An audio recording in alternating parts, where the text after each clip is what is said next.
This is the South Dakota Canoe Kayak Association annual meeting presentations. We were founded in 1981, kind of emphasizing education, conservation, exploration, recreation in paddle sports. Kind of there's board members this past year, and I think everyone there is still on the ballot. That we'll have a little election later today. Anybody interested in joining the board, you're more than welcome. Just let us know. And you can even write in. We got a couple spots for writing votes when we pass the ballots out. Kind of a quick year in review and a few things I'm going to cover. The club, either members in the club participated in or the club as a whole put on. Last spring I organized a pool session up in Pier to kind of work on wet exits and re-entries, and I've tentatively got one set up for this spring, March 10th. Send an email out to membership probably later, sometime in February, about it.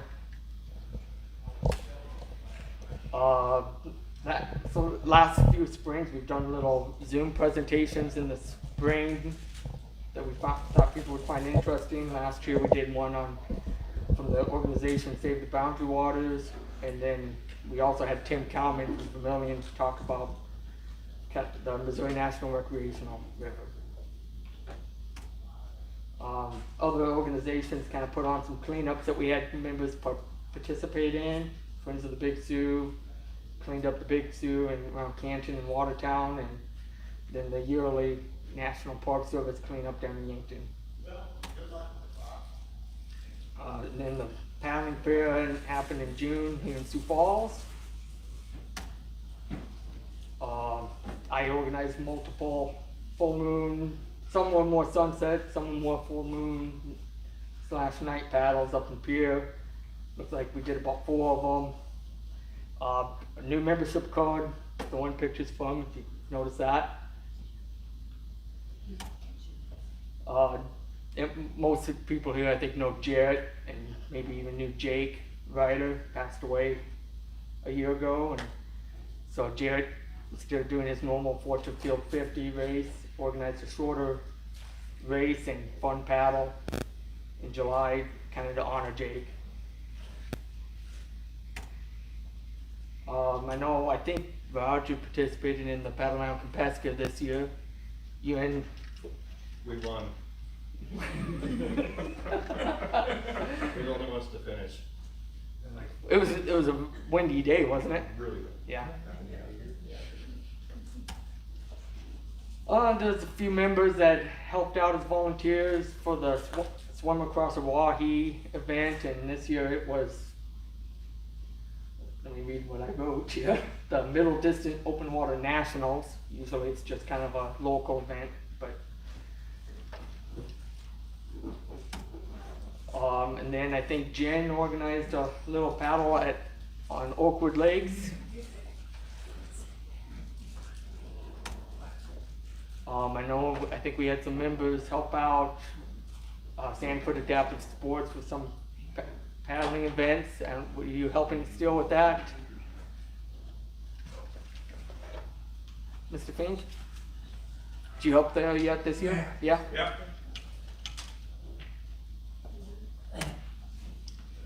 Then this fall, invited people out. I know Jen came out and kind of did our annual President's Cruise. Kept it a little shorter this year.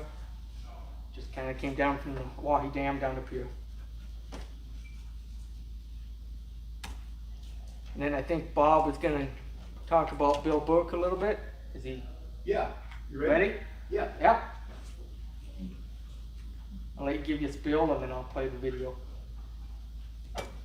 Alrighty. Well, let's see here. Let me stand up here. So,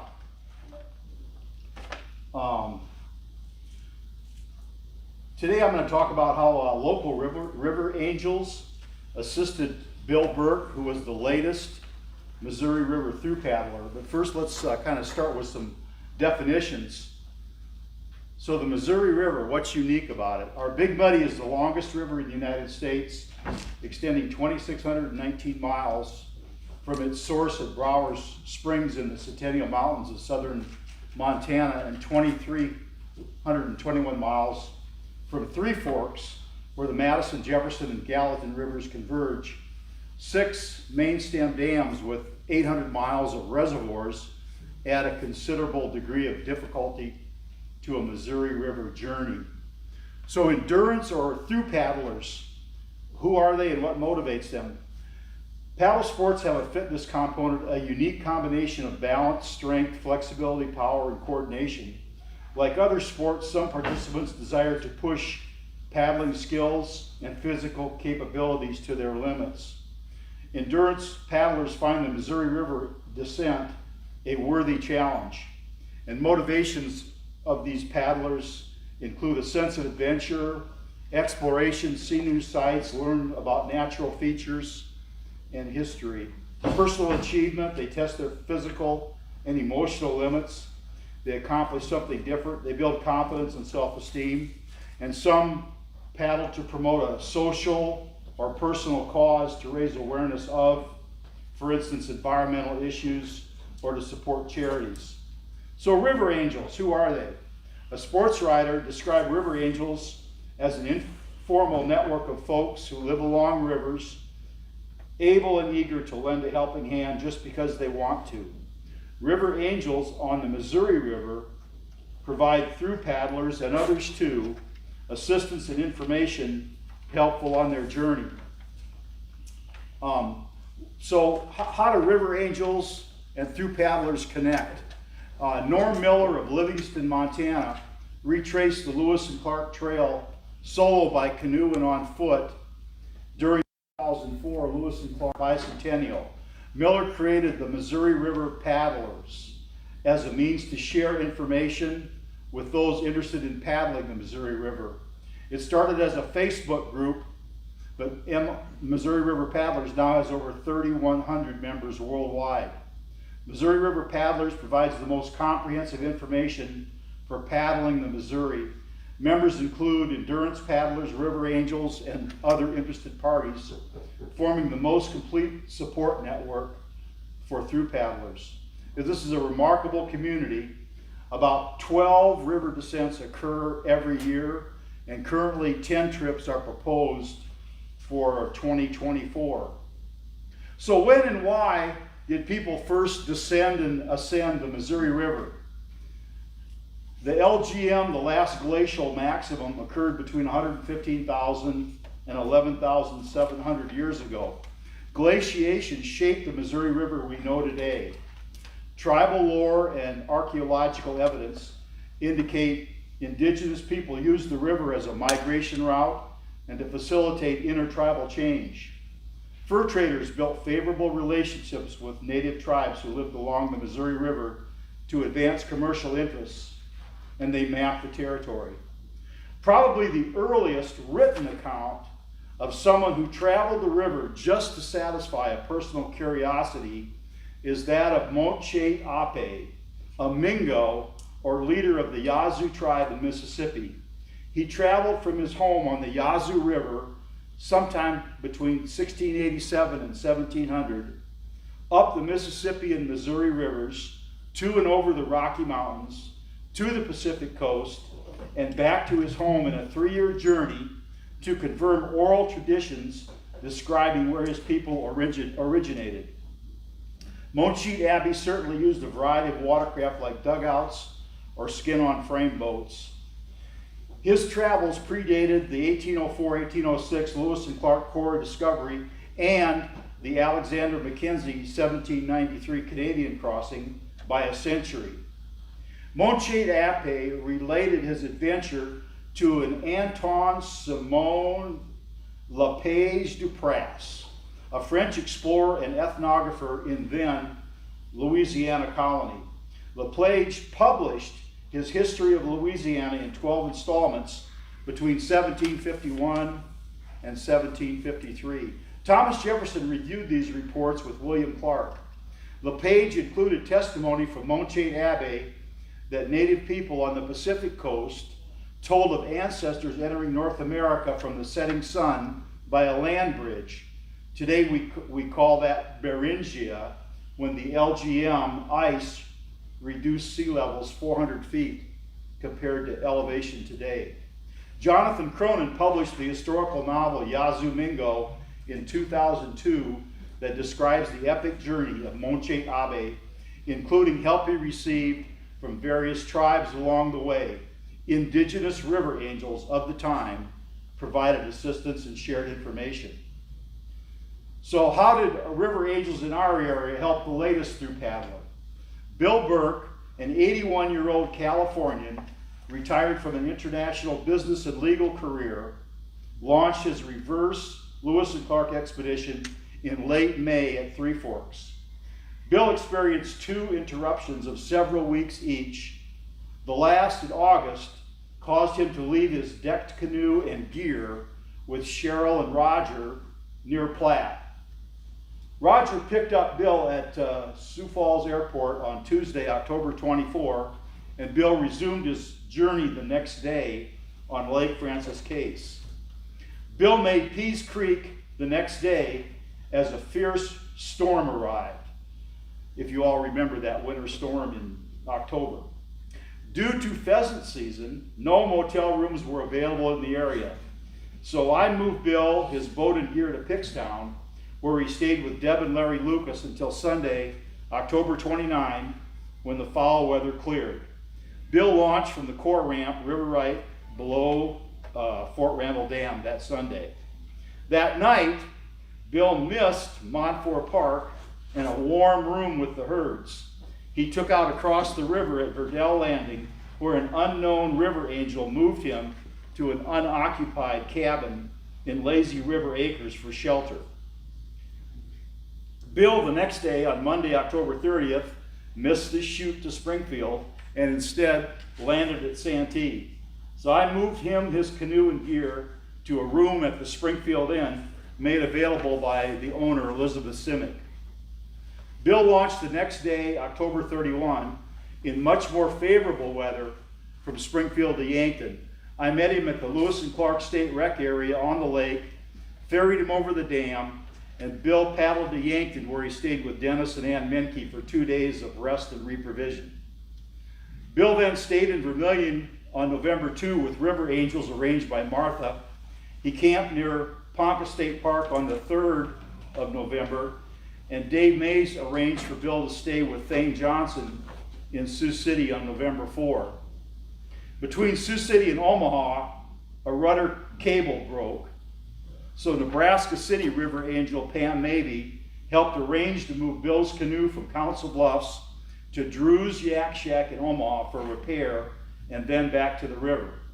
Bill resumed his journey, reaching the St. Louis Arch on December 11, assisted by river angels all along the way. He finished the seasonally latest ever Missouri River descent and became the oldest paddler to accomplish this feat at his 81 years. Bill dedicated this trip to his grandson Ollie to acknowledge how this young man perseveres against his physical limitations. Bill, not an athlete in his early life, took up mountain climbing in his retirement, an interest that led him to scale the highest peak on every continent and Mount Everest twice from both approaches, the north and the south. Burke Kang meaning mountain, located between the borders of Tibet and Nepal, is named after him, the oldest climber to summit Mount Everest. Bill became interested in other activities. He paddled the Mississippi River in 2019, which led him to this 2023 descent of the Missouri River. You can learn more about Bill and his adventures at 8 Summits, his Facebook page and his web blog. Here's a short message from Bill. Thank you. I'm just leaving Yankton, going under these 2 bridges on my way to Clay County Park. It's November 2nd. Looks like it's going to be a nice day. Still heading down the Missouri River from Yankton, Headed for Clay County Park. It's about, I think, another hour of paddling. I'll be there. It's on the left bank, straight ahead. It's been a good day. It's a lot of cloud cover in the morning, first 4 hours or so, 3 hours. And so it was cold, very cold. Sun couldn't peek through. But now the sky is clear, the sun is out. I've got a nice current going. And I've finally warmed up a little.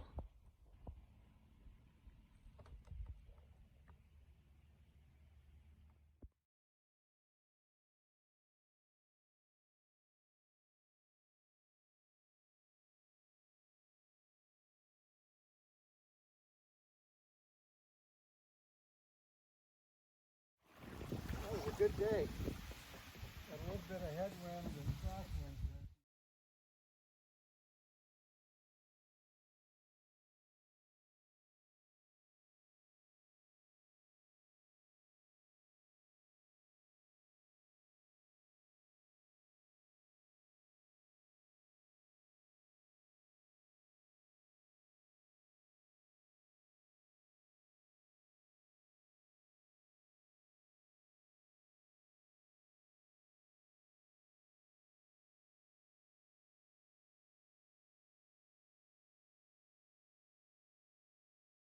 Kind of thanking a lot of members of the club.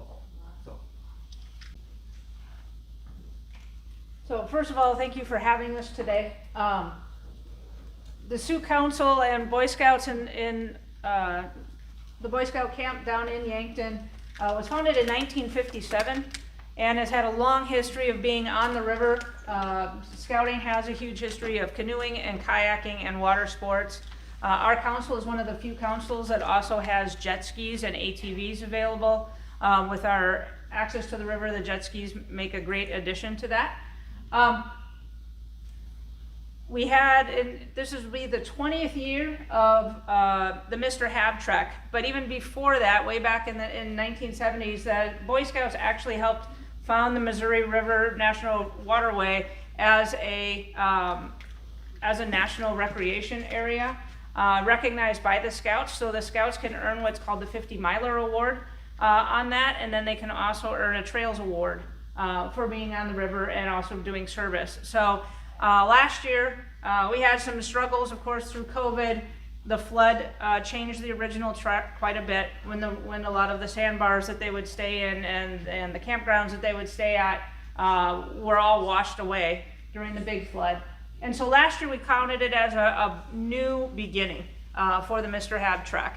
And I was able to work with Bob Foley and a couple other members of the Canoe and Kayak Association, and we came up with what we think is a really great trek for our Scouts to get into the river, to practice leave no trace camping, and use those leave no trace skills to enhance conservation and preservation along the Missouri River, and really get them into knowing what the river is all about.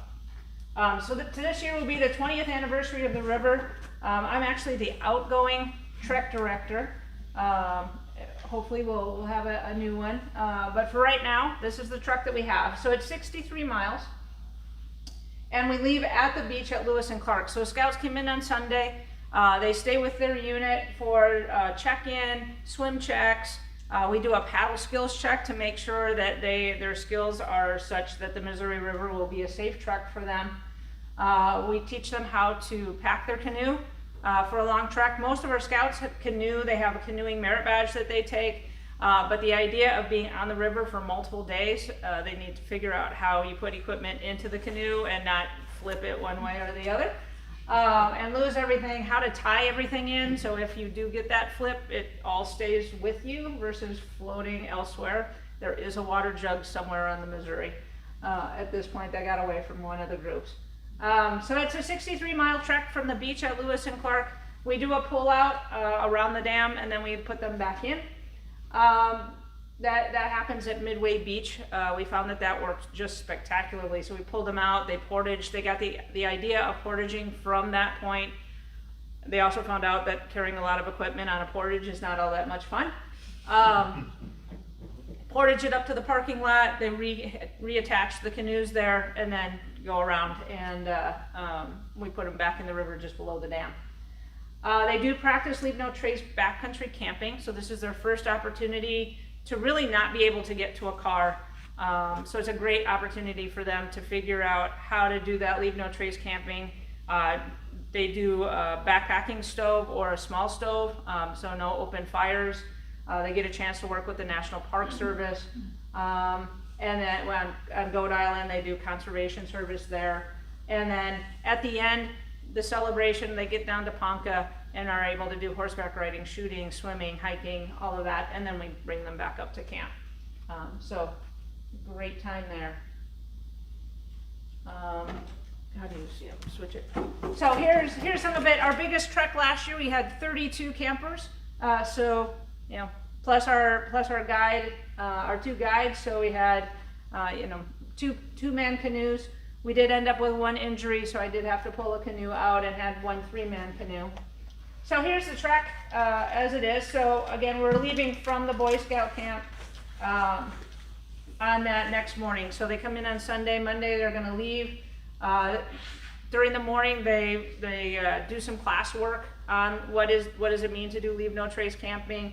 What does their trek look like? We do have them fill out a float plan, so they get that opportunity to understand what a float plan looks like and how that gets turned in and why that is so important. We talk about buddy boats. They always have to have a buddy boat with them, so one boat is always watching another. We put 1 guide in the front and 1 guide in the back, so if anybody starts to straggle behind, we can make sure they stay close together.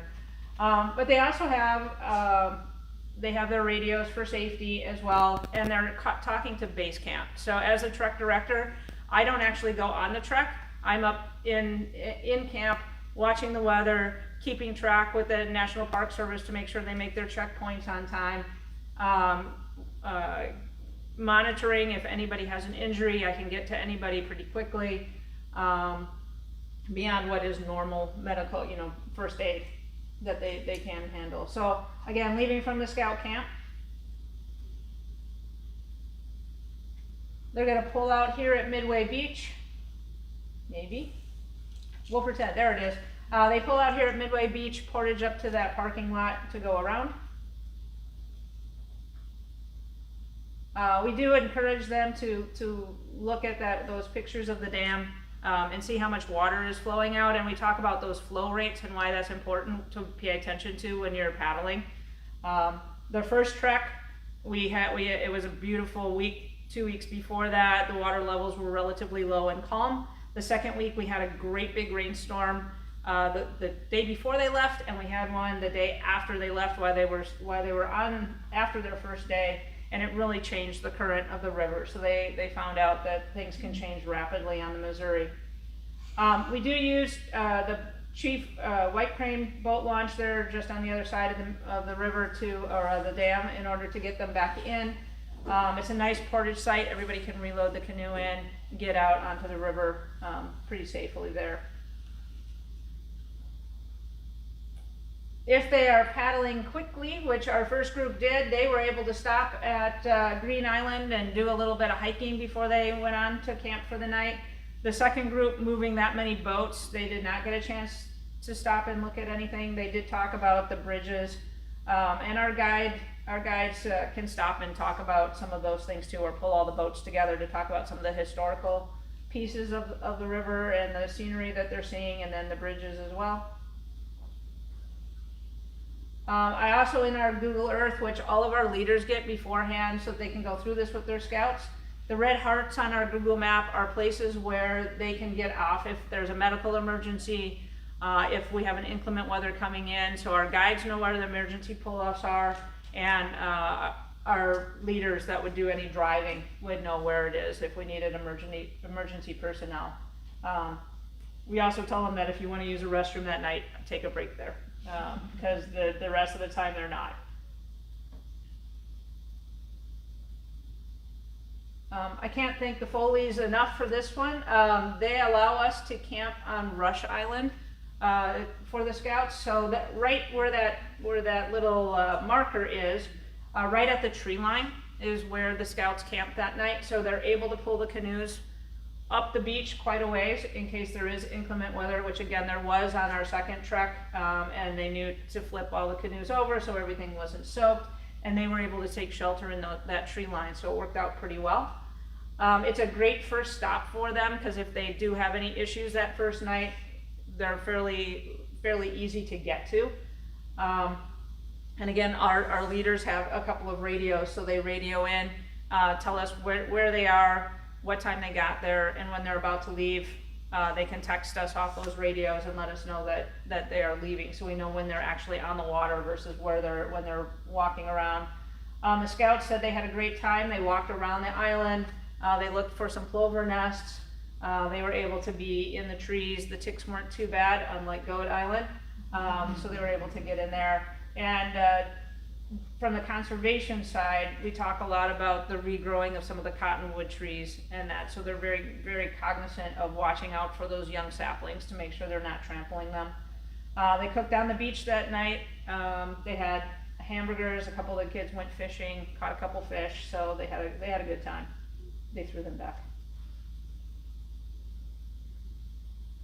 I do have the Bow Creek emergency location. If there was inclement weather, that could offer them some protection, so we do have that on there as well. But again, that isn't just an emergency location. They don't actually go in unless there is that piece. They do stop at Myron Grove on the next morning, right around lunchtime. So they have their trail lunch at the Myron Grove boat ramp. We do a water and garbage pickup at that point. So any trash that they've collected, we're not taking that down the river or risking it getting into the river. We're making sure that we get that picked up for them. We do a water switch.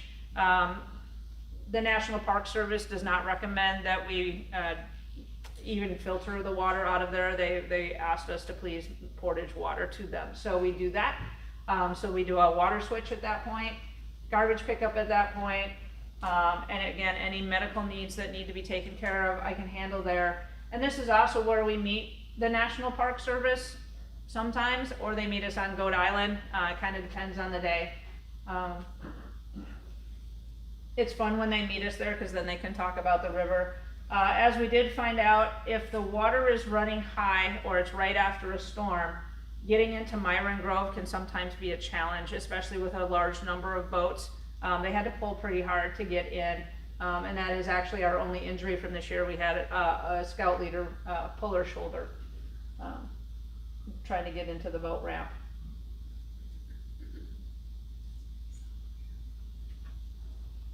At Goat Island, this year they did a lot of beach cleanup with the National Park Service. The timing was such that with that big storm that night before, they had to go do a bunch of monitoring of some other places. So they had them do some beach cleanup. They did get a chance to count plover nests on the one side of Goat Island. They walked the island a little bit to see where they're thinking the trail and the campsites are going to be going. And then our hope is that this year we'll be able to help start getting some of those trails started with them. It was a great opportunity for them to talk about it. Some of the scouts came back and said they talked about what it's like to work for the Park Service, what some of the jobs they are. So it's a great career opportunity for them to work directly with those rangers. Again, Clay County Park is really an emergency stop. They did use it as a restroom stop because again, there are no facilities on Goat Island. So they did stop and do some cleanup that next morning before they headed down. Mulberry Bend, they use as their lunch stop. If they have extra time or just need to stretch their legs, they can also go up to the overlook and take a look up there, look at some of the historical sites.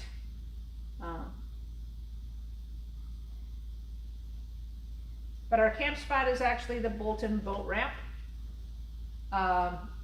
Believe it or not, we got 34 people camping in that little space right there. They found that there was access right along the river. They were able to work around the parking lot. They got to talk to a couple of stand-up paddle boarders that joined them one night. And then our staff comes out and does a program in Ice Cream Social that night. So it's a fun way after that hard section of the river just to kind of rest. It also only puts them about 10 miles out of Ponca. which is great because Ponca likes us to be there between that 11, 12 o'clock range so that they have time to go horseback riding. They can do some mountain biking, fishing, some shooting sports, and so with our bigger groups getting into Ponca early the next day is good for them to be able to take advantage of that. So they get basically a day and a half at Ponca to do all of those fun things, and then we pick them up and bring them back to camp for the closing that night. So it ends up being a 5-day trek down the river by the time we get them back. They're tired, they're sore, but they've had a great time and gotten to do quite a few things while they were out there. Again, will be our 20th year celebration of it being of the trek, which is great. Let's see, I think we're on. Oh, that one. Let me get back here. Down in the bottom right, this button.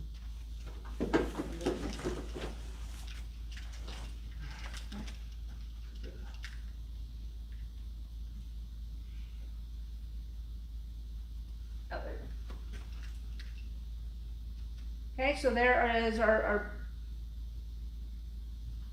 our bigger truck. You can see how many boats we're on.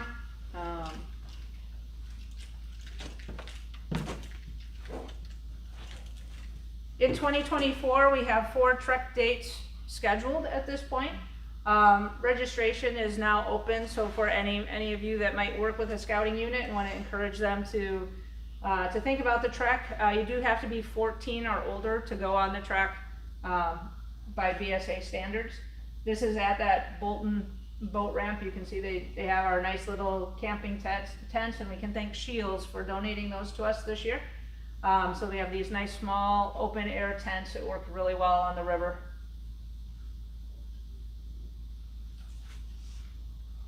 There's some pictures of them portaging or figuring out how to portage from Midway Beach up. Some staff positions for 2024. Again, staff positions just opened up, and I'll have Aaron come up and talk about that just a little bit. But trek director, so my job, needs to be 21 or older. And really you are responsible for all of the logistics. That is what the trek director is doing, is taking care of those water stops, packing food, medical needs, working with the National Park Service. Because it is a group, I do need to fill out a group permit, and that has to be filed with NPS. And last year was kind of the first year. I think we got through some of the hurdles of that. It's not a difficult form to fill out, but it does help them. And it's similar to a float plan. So we attach that float plan with that permitting process. We're also looking for some trail guides, which is on the river, actually helping them get downriver, and the assistant guide, the person who sits in the back and makes sure nobody falls behind. Lifeguards, we're always in need of lifeguards down at the beach, both on camp and on the trek. And then canoe and kayak merit badge counselors. You guys have a wealth of experience and knowledge about canoeing and kayaking, and we have young scouts that are eager to learn, and learning on the Missouri River is a challenge. And so having really good canoe and kayak merit badge counselors helps us give those scouts a really good experience and gets them to be enthusiastic about both canoeing and kayaking. I'm going to have Aaron come up and introduce himself, because he's actually the full-time person. I'm only the make-believe person. And he's also going to talk about the facilities that we have that the Canoe and Kayak Association might want to use for their future trainings or meetings as well. Go ahead. Hello, my name is Aaron Collins. I'm the program director for the Sioux Council with the Boy Scouts of America. I also manage the Lewis and Clark Scout Reservation during the summer and year-round. So some of the facilities that we have available, we have 434 acres, which is Lewis and Clark. Some of the facilities, we have the new Davy Jones Nature Center. It's got a museum and a classroom tied together with it. With that, we also have 6 pavilions that are adjacent, 4 that are up at the top of the hill, and then 2 that are below near the water. We also have a dining hall that seats 280 comfortably with a commercial kitchen. So we have all sorts of facilities that you guys can use. Cost roughly $150 per day for the dining hall, and then it's $125 per day for the Davy Jones Museum.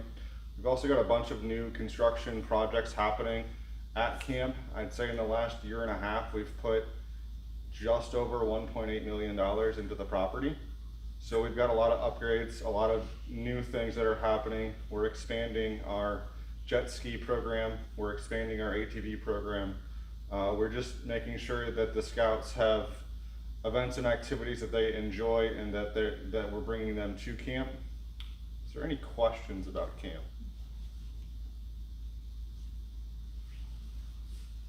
Wonderful. If you guys look to rent camp, some things that you guys will need are hold harmless agreement, our camp usage agreement, and then a proof of insurance. And if you guys look towards renting camp, I'm always available to do tours. If it's not me, it'll be the ranger down at camp. His name is Paul. He'll walk you through everything, kind of what it looks like. We are in the middle of remodeling the dining hall where the kitchen and everything is, but it should be ready to go and operational again in April. It's just more of we're redoing the floor for the first time in 32 years. So we just want to make sure that everything works, everything functions, and that we can provide for everyone this summer. Thank you. Hey, Aaron? Yes. How many campsites, or are there campsites available, and if someone would want to, like our group would want to go and have an event there, how does the camping part work? So there are 14 campsites. They are all laid out through the bluffs of the Missouri. Our camp has got change in elevation pretty rapidly, but there's 14 campsites. There's 8 on the west side and 6 on the east side. There's shower houses and bathrooms that have flushing toilets, firewood, everything is provided. It all just depends on the group size that you guys have. We have campsites that hold 100 people. We have campsites that hold 30 people. So it really just all depends on what you're looking for. Any other questions? Did you talk about those positions that are open, maybe like hours, dates, pay? So summer camp runs from June 2nd to July 22nd. The truck director position traditionally is about $500 to $550 a week, depending solely on experience. You will have to go to National Camping School, which is a separate training that really breaks out like what to expect on a trek, how to lead a trek, things that may not be ordinary on a trek, like just how to do a float plan. It breaks out everything that you need to do. When it comes to lifeguards, it's typically, because they're on the water and it is a high risk area at Lewis and Clark, they're making anywhere from $250 to $300 a week. Usually you have to be at least 16 years old. The assistant truck director, it really just depends. Last year we had someone that was assistant director for like $450 a week. It really just all depends on the experience and how many weeks you're there. Currently we have 1 week filled for 2024. So right now the trek is only 1 week long, but it's still early. We had people join the trek March and April for 2023. So there's plenty of time for them to join the trek. So. Any other questions? What about the guide, assistant guide, I think was the position, and a merit badge position? The merit badge counselor positions, teaching at the waterfront, they're kind of both a lifeguard and an instructor when it comes to teaching the merit badges. We had our lifeguards also teach the canoeing and kayaking, and that's around the $250, $300 range per week. And then the assistant guide, we didn't have one this summer with the trek being smaller the first week, and then we had fill-in staff the second week. So they were staff that we already had put on camp that we shifted to making them down the trek. So ballpark for any and all staff for the Missouri River High Adventure Base is between 600 and 300 between all the positions. How many days is the trek again? It starts Monday around noon and it ends Thursday around 4 o'clock at Ponca, and then you go from Ponca State Park all of the rest of Thursday into Friday, and then you come back to camp Friday morning. Friday afternoon by lunch. Thank you. You're welcome. Any other questions? All right, I'll let Michelle take over, and we're gonna talk about the 220th Lewis and Clark excursion. Whoa.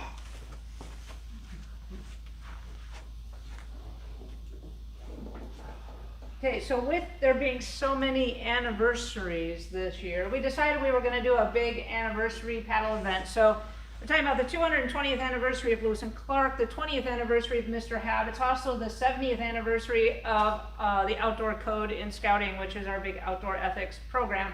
So with all of those things, we thought it would be fun to do a paddle event for our fall camporee. And so the Lewis and Clark Scout Reservation will be hosting Lewis and Clark Days, August 30th to September 1st, with the paddle day being August 31st. And it'll be a celebration of canoeing and kayaking in the river throughout that whole camp weekend. The registration fee is going to be $35.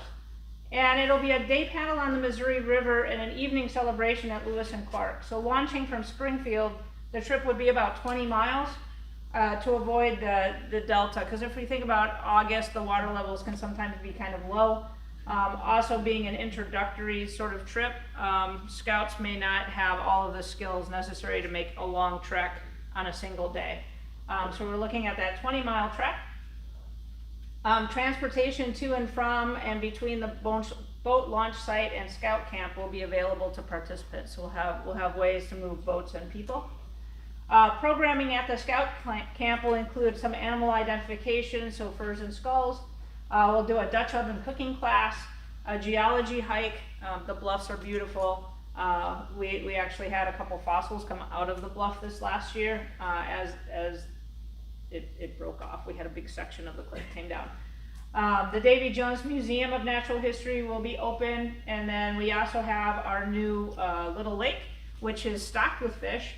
And we can pull the paddle boards out as well. So some paddle boarding and fishing on the pond that's there. All the information for that will be on the SiouxCouncil.org. And if anybody would like to join in that, we're going to have some outside people able to come in and join that event. And it'll be a great way for you to meet some of the scouts and see some of the great things that we're doing at the scout camp. So save the date. We're going to have some Lewis and Clark days out at the scout camp. I want to leave you with the image of that single canoe on the Missouri River. Was a great way to think about how scouting has evolved, how we can instill an appreciation with young people for the river and the power of the river. It was really a great summer last year for us to be out there, to revamp the Mr. Hab trek, to have so many people join. And again, I'm hoping that we can continue the cooperative with the South Dakota Canoe and Kayak Association to continue to get feedback and be able to expand our offerings to not just the lower section, but to be able to also open up the upper section. We're also looking at improving our sailing program. We do have some sailboats at camp, and we want to be able to get them out on the river as well, not just day sailing, but actually have an overnight sail program and bring that back. For those that were in scouting 15, 20 years ago, you'll know we had several live-aboard sailboats that went away for a while, and now they're coming back. So we hope to continue to expand those programmings and get kids out on the river. I'll leave you with that. Any questions? Okay, turn it back over. Thank you. Hi folks, thanks for having me today. My name's Amber Lively. I work with the Big Sioux River Project. And so today I wanted to take an opportunity and kind of introduce our organization We have a name that's very similar to a lot of other organizations out there, and so you might not be familiar with what sets us apart from other organizations on the river. And so we'll start off with that. So what is the Big Sioux River Project? We're a water quality improvement project. We mostly work with private landowners, helping them to implement what we call BMPs, or best management practices, that directly have a positive impact on water quality.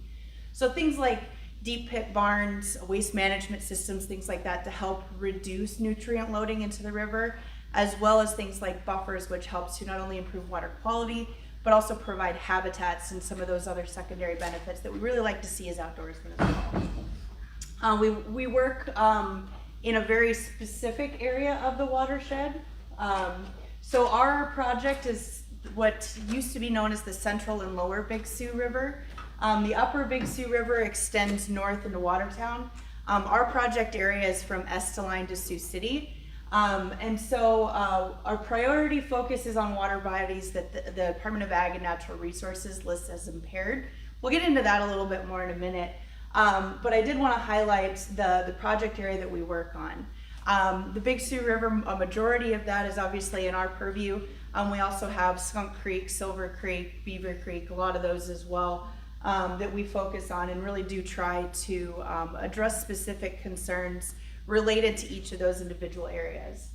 And one of the things that makes our work successful is that we're able to partner, I won't go backwards. We're able to partner with organizations like the City of Sioux Falls, for example, City of Del Rapids. Both of those are not only great advocates for us and for the Big Sioux River itself and improving water quality, but they also provide us with a significant amount of financial incentive that we can use to incentivize some of these projects. Department of Ag and Natural Resources in South Dakota, they have their own buffer program, many of you may have heard of, called RBI, our Riparian Buffer Initiative. And so we work not in conflict with or in competition with their organization, but in concert with. So we actually work to make some of these buffer programs or these waste management programs as financially appealing to landowners as we possibly can, using funding from the EPA, City of Sioux Falls, and other entities, to really be able to get a lot of movement going and make the water that much more closer to its designated beneficial use. So when we talk about designated beneficial uses in the integrated report, and a lot of this is very technical government speak, but the overview of how all of this is relevant is the designated beneficial uses are set by the Department of Ag and Natural Resources, and it's on a per stream area basis. So for example, most of the Big Sioux River is actually listed as having a beneficial use of immersion recreation. So you should be able to swim in it. If all the right criteria are met, you'll be able to swim in the Big Sioux River. Skunk Creek, for example, its most stringent designated beneficial use is limited contact recreation, so canoeing, kayaking, things like that. Canoeing and kayaking is obviously also included in the Big Sioux River, but it has a less stringent marker for E. coli than immersion recreation. Our goal is to try and make that water as clean and healthy as we possibly can, because things like Skunk Creek empty into the Big Sioux River anyway. So we're working our hardest to get things to that level of quality.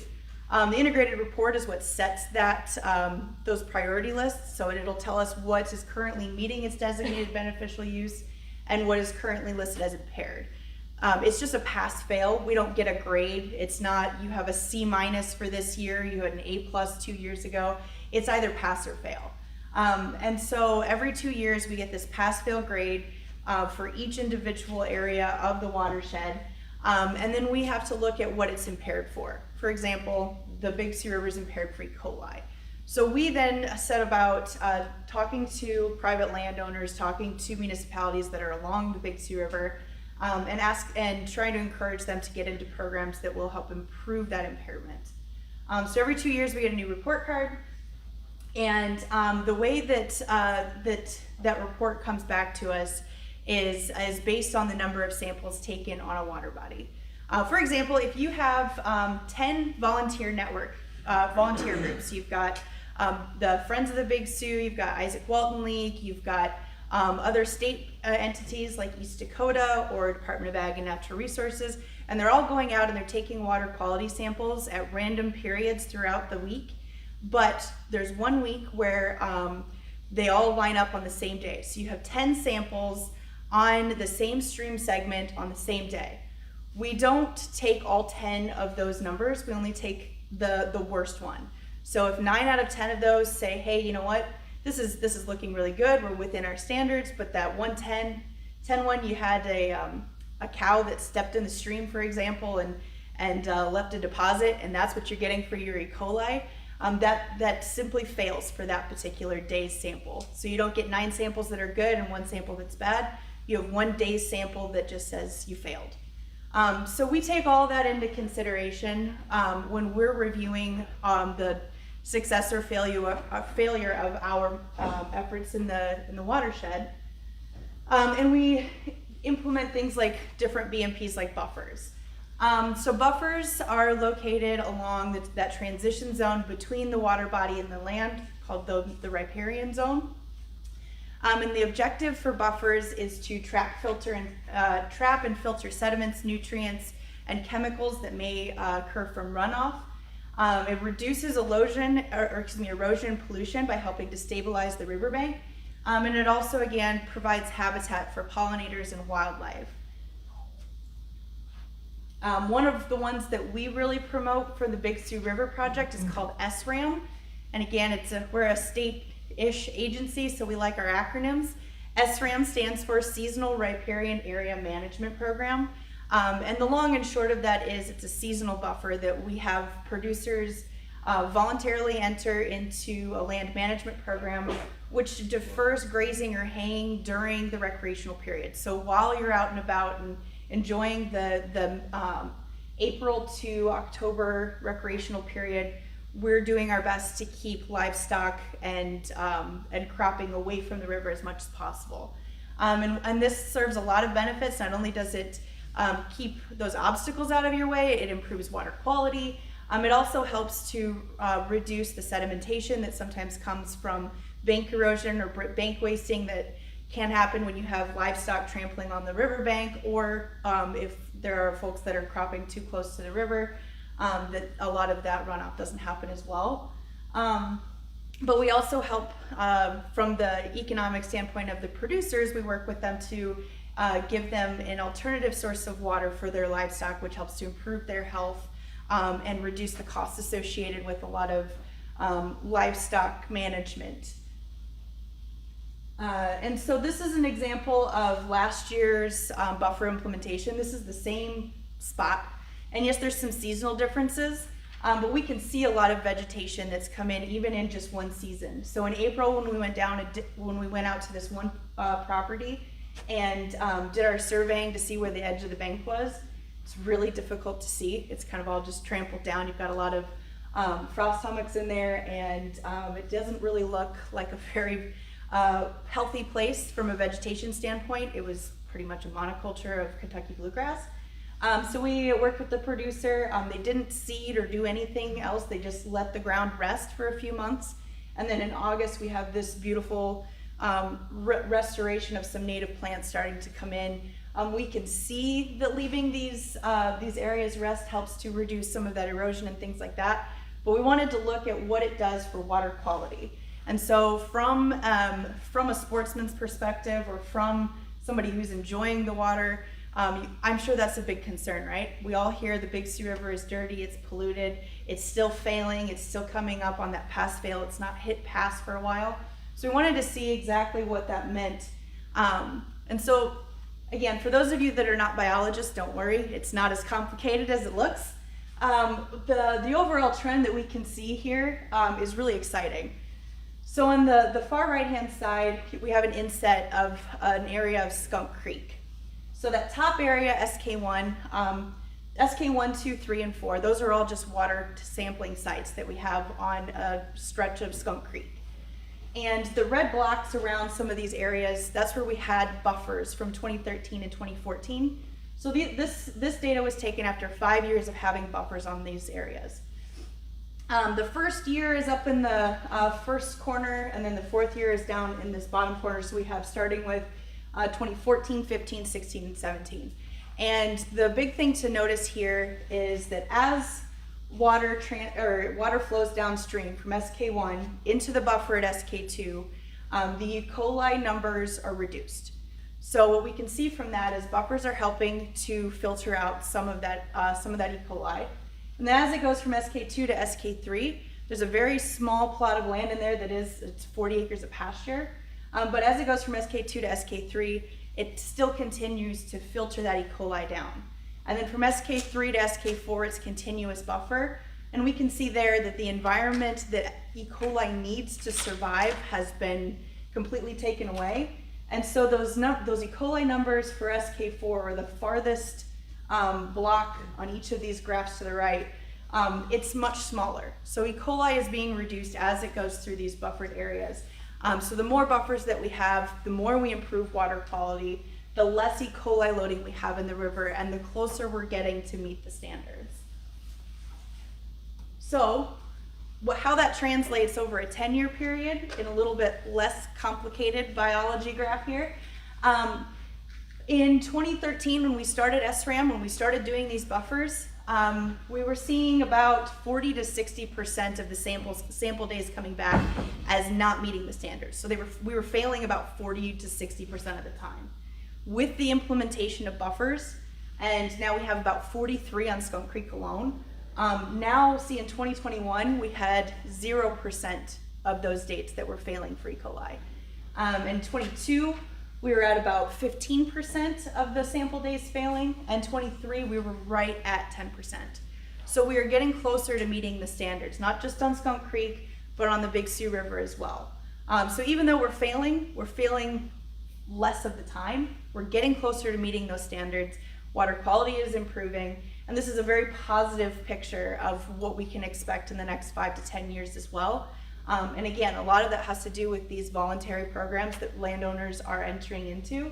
And so we owe a lot of thanks to them for taking the initiative, and especially for those early adopters, for implementing these practices and really being the example for other producers to say, look, this is not a threat to your way of life. This is not a threat to your economic benefits. This is a benefit for all. It benefits water quality. It benefits those who wish to enjoy the river.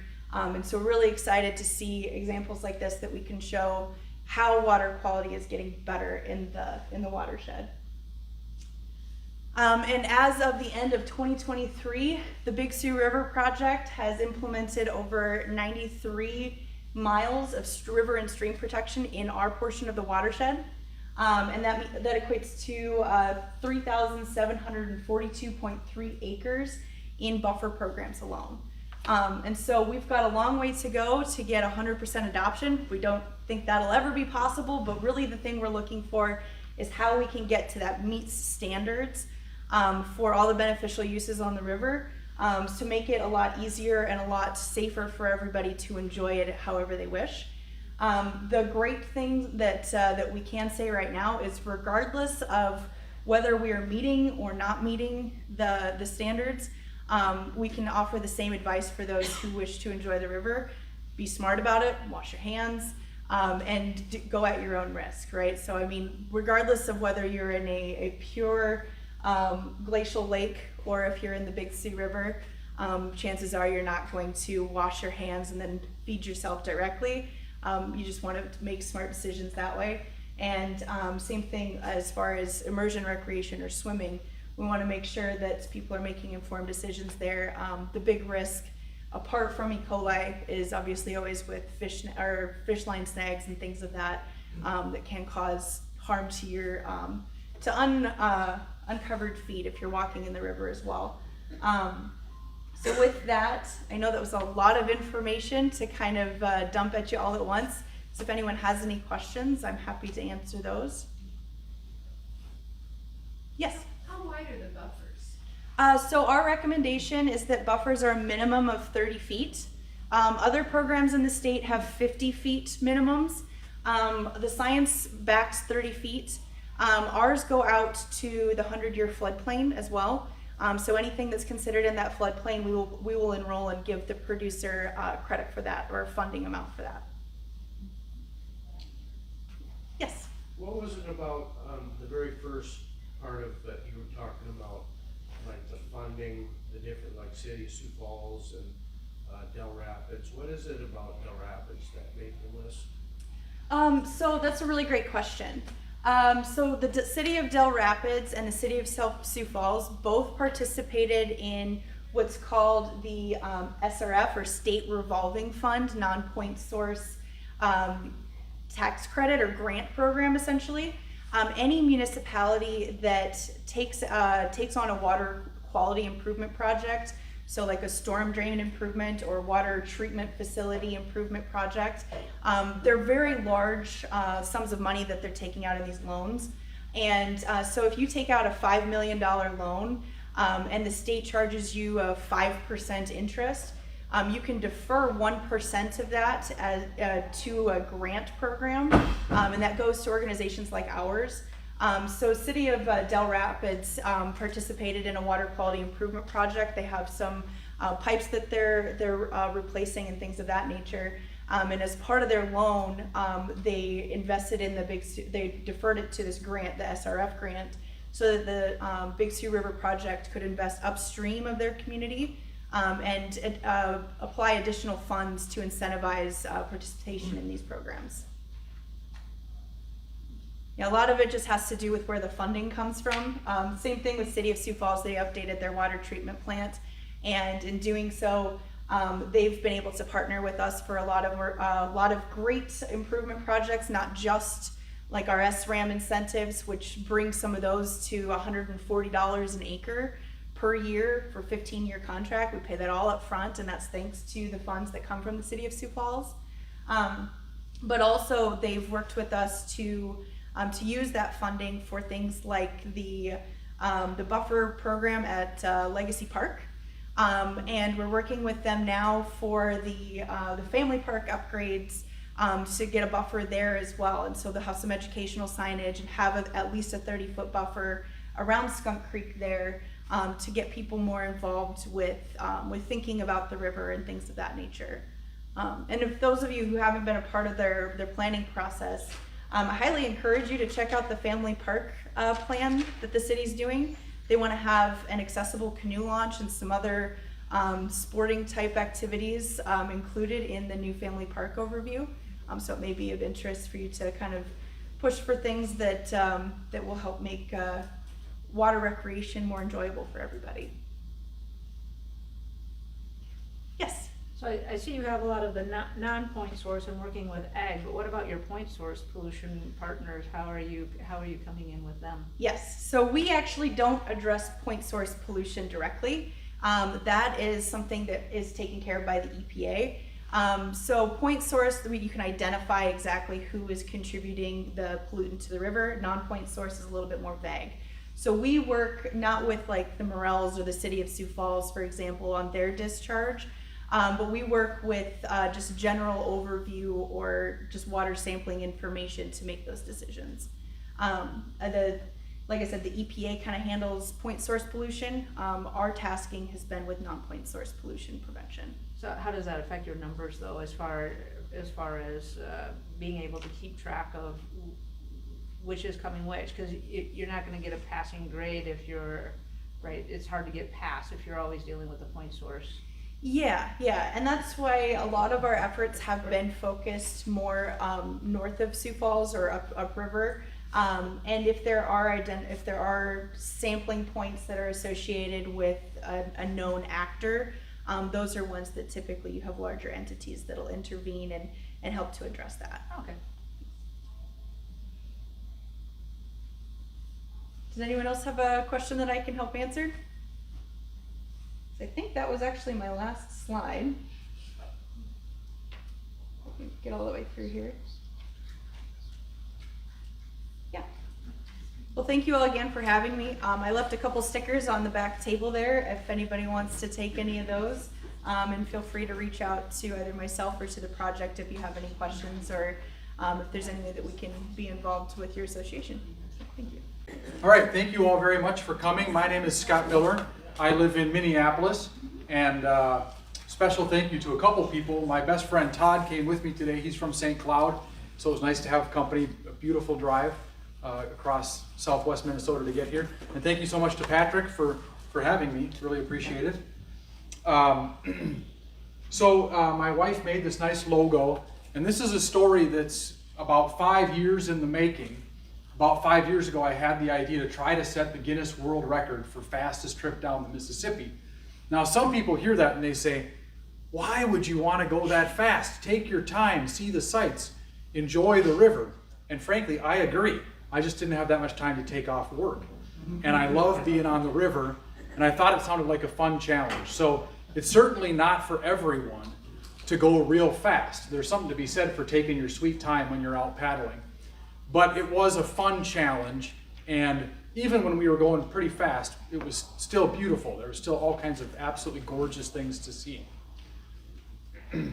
So I mentioned my friend Todd came with me. This is he and I, and we've been paddling for, 20 years or something like that, doing lots of different rivers in Minnesota and some rivers all over the country. So this is just one of the rivers in Minnesota that we've paddled on. And actually, we ran a winter camp for the Boy Scouts, and Todd went to the library to do some research on winter explorers. And in the explorer section, right next to the polar explorers, he came across this book. And this book, in my opinion, is sort of the quintessential Minnesota canoeing adventure story. And a lot of people have read it, partly because it's a great story about an amazing canoe trip, and partly because the guy who wrote it, Eric Severide, went on to become a famous newscaster on CBS in the 50s and 60s. And he grew up in Minneapolis. And when he was 18, he and his buddy thought, you know what? They were looking at a map, and they said, I think we can paddle from Minneapolis to where the polar bears live, up in Canada. And they convinced the Minneapolis Star to sponsor them. And in 1930, they went 2,000 miles from Minneapolis to Hudson Bay. And then in 1935, Eric wrote a book about it called Canoeing with the Cree. Cree as in the Cree Indians that live in Manitoba, and that were it not for them, they not only probably wouldn't have made it, they might not have survived. So the Cree were a very important part of the story. And Todd read this book, and he said, Scott, you got to read this book, and we should do this trip. Now at the time, the longest thing we had done was a 10-day trip in the Boundary Waters. And here my friend Todd is proposing, a multi-month expedition, and my heart swelled. It sounded like the most incredible thing, but I thought, I can't take 3 months out of my life. And then I thought about it, and I was like, well, you only live once, and I am independently poor, so maybe. And then he said, well, hold on, I better ask my wife first. But eventually we figured it out, and so for the 75th anniversary, we did this trip in 2005, and that was my first introduction to an epically long adventure. And we did it kind of the right way, which is slowly, and took our time and really enjoyed it. So it did take, I think, 3.5 months. And this is the route. So you see the Minnesota River, of course, starts in Ortonville, Big Stone Lake, not terribly far from here, on the South Dakota-Minnesota border, and flows southeast to Mankato and then northeast to Minneapolis. So we had to go up that river for that's kind of the first chapter of the journey. And then you go on the Bois des Sioux, and then in Breckenridge, the Otter Tail joins and becomes the Red River of the North. So we're on the border between Minnesota and first South Dakota and then North Dakota, 550 miles across the Canadian border through the city of Winnipeg, and then to the 13th largest lake in the world, which isn't on the map, but Lake Winnipeg is a huge lake in Manitoba there. So it's like the Minnesota River, then the Red River, then Lake Winnipeg, and a third of the way up Lake Winnipeg, you are in the wilderness. And it's just spectacular. And then you're on a rapids-filled wilderness river for the last few hundred miles to Hudson Bay. So this is Todd, who's sitting right back there, and me in 2005, when we were still young and idealistic, and didn't know what we didn't know, which was good. If you're going to do something like this, that's helpful. This was day one. This was May 1st, 2005. Shortly after this, after we launched on the Sauk River in St. Cloud, Minnesota, and joined the Mississippi and came down to the Twin Cities, because Todd lives on the banks of the Sauk River, Within just 2 hours, we capsized in a rapid, and it was snowing. And you can see that our fancy spray cover that was new to us, we didn't even know how to close it. We had too much stuff in the boat. And the first day was just crazy. But eventually we figured it out and really had an amazing journey. This is up on Lake Winnipeg. We got stranded on shore for a little bit, and a local artist gifted me these horns to wear for a while. And then actually Todd had to bow out because his wrists started giving out because the upstream paddle on the Minnesota River was so extreme, it started flooding, and it was very difficult. His wrists really were hurting. So a friend of ours from the scout camp we all worked at took over, and so Matt and I finished the trip. This is way up in Manitoba on some beautiful wilderness lake. The point of all this is that I've done a lot of paddling and really, really enjoyed it. And this is from quite a while ago on the Missouri River. Todd and I went out to the Missouri Break section in Montana. I'm sure many of you have heard of how unbelievably beautiful that is.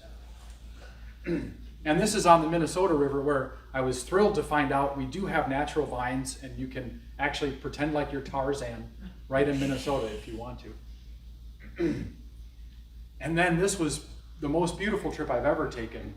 4 of us went from Minneapolis out to the Tetons, and it was just for a weekend, kind of a guy's weekend. One of our friends lives in Missoula, and he met us there.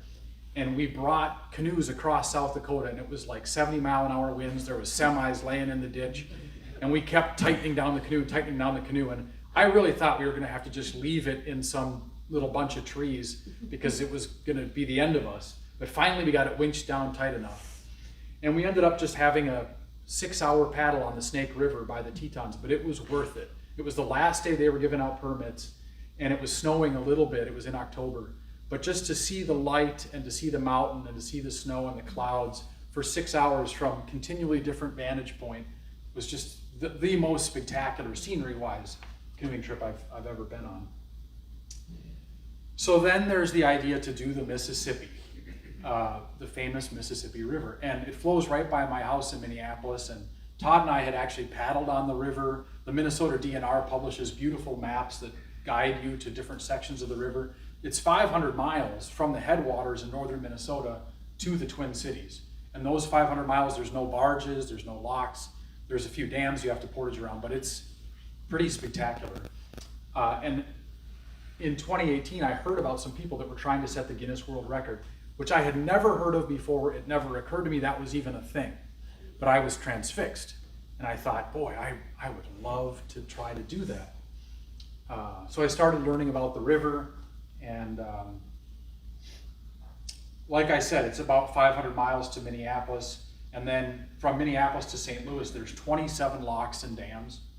And then the lower river, the last 1,000 miles, between the levees, it can be up to 77 miles wide.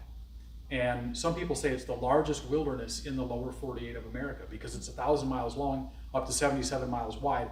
Now, granted, you have massive industrial barges in the middle of it, but otherwise it's this wilderness. And like the Missouri River, it can fluctuate, I think, 60 feet up and down. So all the low-lying islands can be submerged in high water.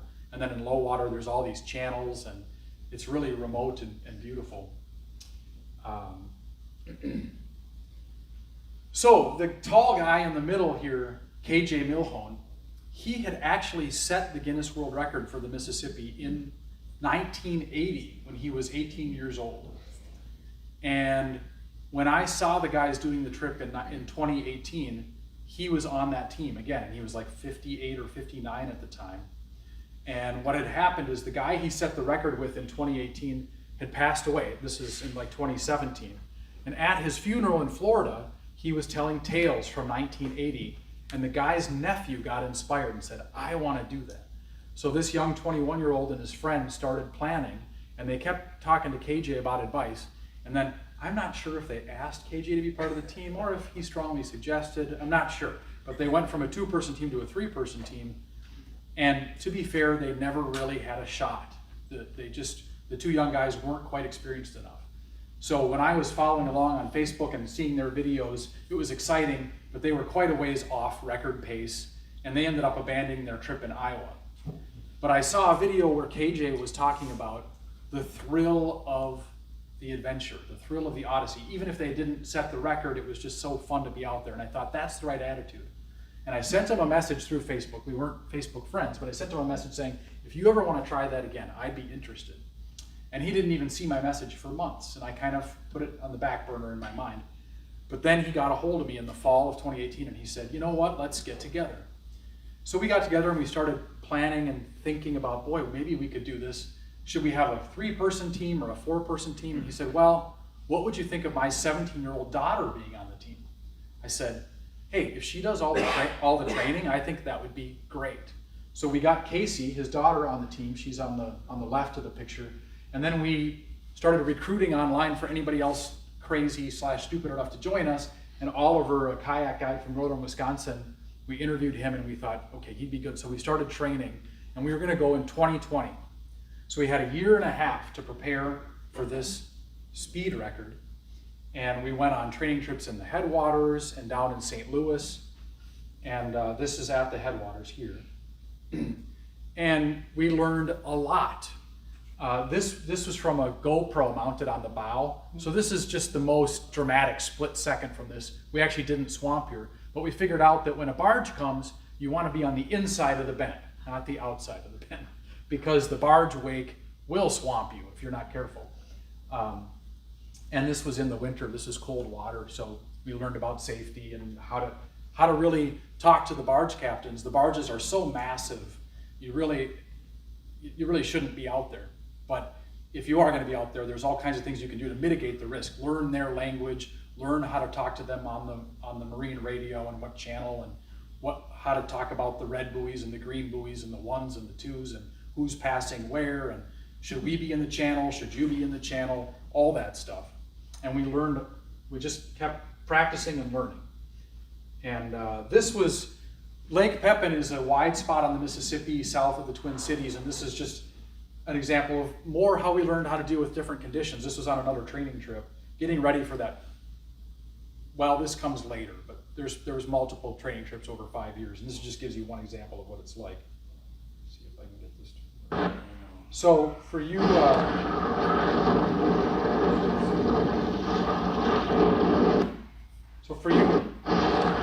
Missouri River paddlers, probably familiar with conditions like that, and even way worse. We thought it was a big deal when we would get through a 30-mile-an-hour big lake, and now I've been looking at the Missouri and I'm like, okay, holy cow, 200 miles of a reservoir. But anyway, those conditions were harrowing enough for us, and in that particular case, we barely made it to shore without swamping.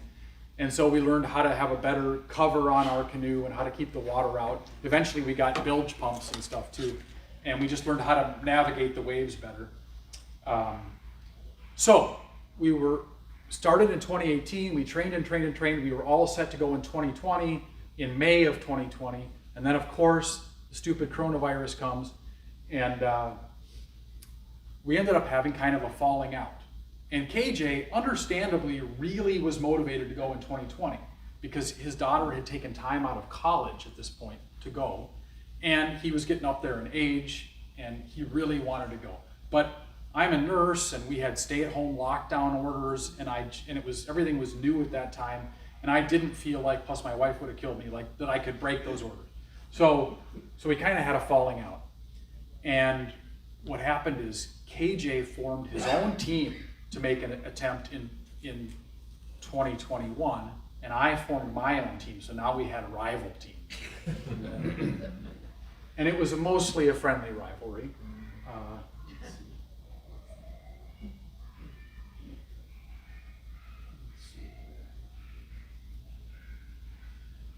And one of the great things was in all that isolation and trying to stay away from other people, I had a wonderful isolating activity I could do, which was train. And I live right by Pool 1 on the Mississippi River, and I got Winona Canoe. They'd given us a Minnesota 4, a 4-person canoe for this adventure, and they sold me a solo canoe for a really good price. And I now was motivated to go 10 blocks east from my house and put in on Pool 1 and train and just paddle upstream, which is the best, and paddle downstream. And I really got to know the river right by my house really well, and started to get in good paddle shape. And so Once it didn't happen in 2020, I had to try to form a new team. And I was very lucky that a guy named Scott Mansker got in touch with me. We were trying to figure out how to have a support boat on the river because we thought that would be a huge advantage. And Scott Mansker, I think 18 years ago, started the Missouri River 340, this 340-mile race from Kansas City to almost to St. Louis. And he said, hey, I'd love to be your support boat guy. And I was like, okay, well, I'm pretty sure there's nobody more qualified for that on the entire globe. So yes, I think I'll take you up on your offer. And he said, you really should come down and do my race. You'll learn a lot. And I was like, I think you're probably right. So Oliver, who's on the far left, when KJ and I split up, his daughter understandably took his side. But Oliver, eventually, he tried to be Switzerland neutral for a few months, but eventually he had to choose, and he chose me, so I was happy. And then we were going to go do this race, and we wanted to do it as a training effort for our Mississippi speed record. So we were like, well, we'd like to have a 4-person team because that's our strategy. And these two guys, Bobby and Rod from Florida, experienced long-distance racers, said, we'll do it with you. So we'd never met them before, and we met them.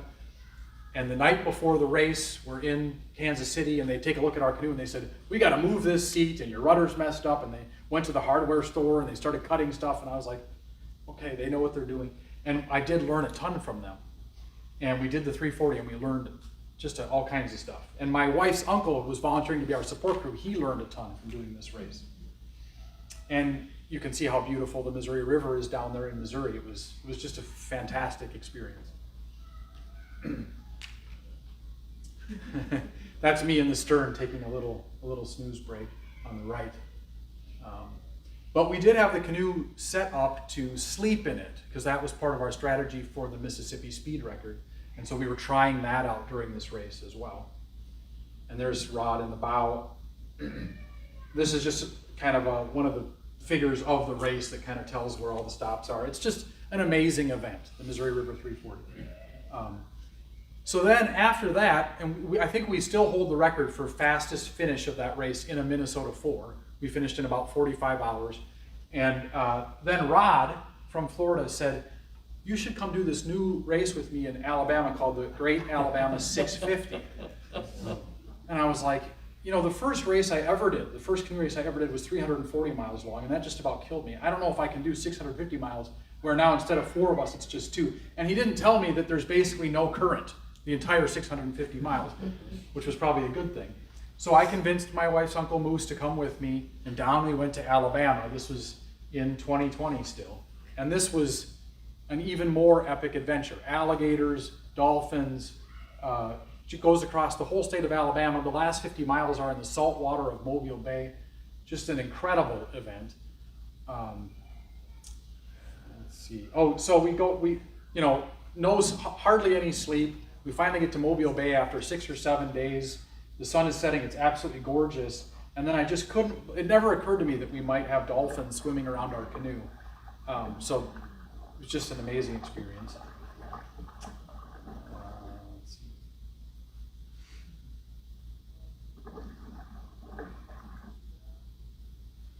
So all of which to say, there's all this training trips, all this prep.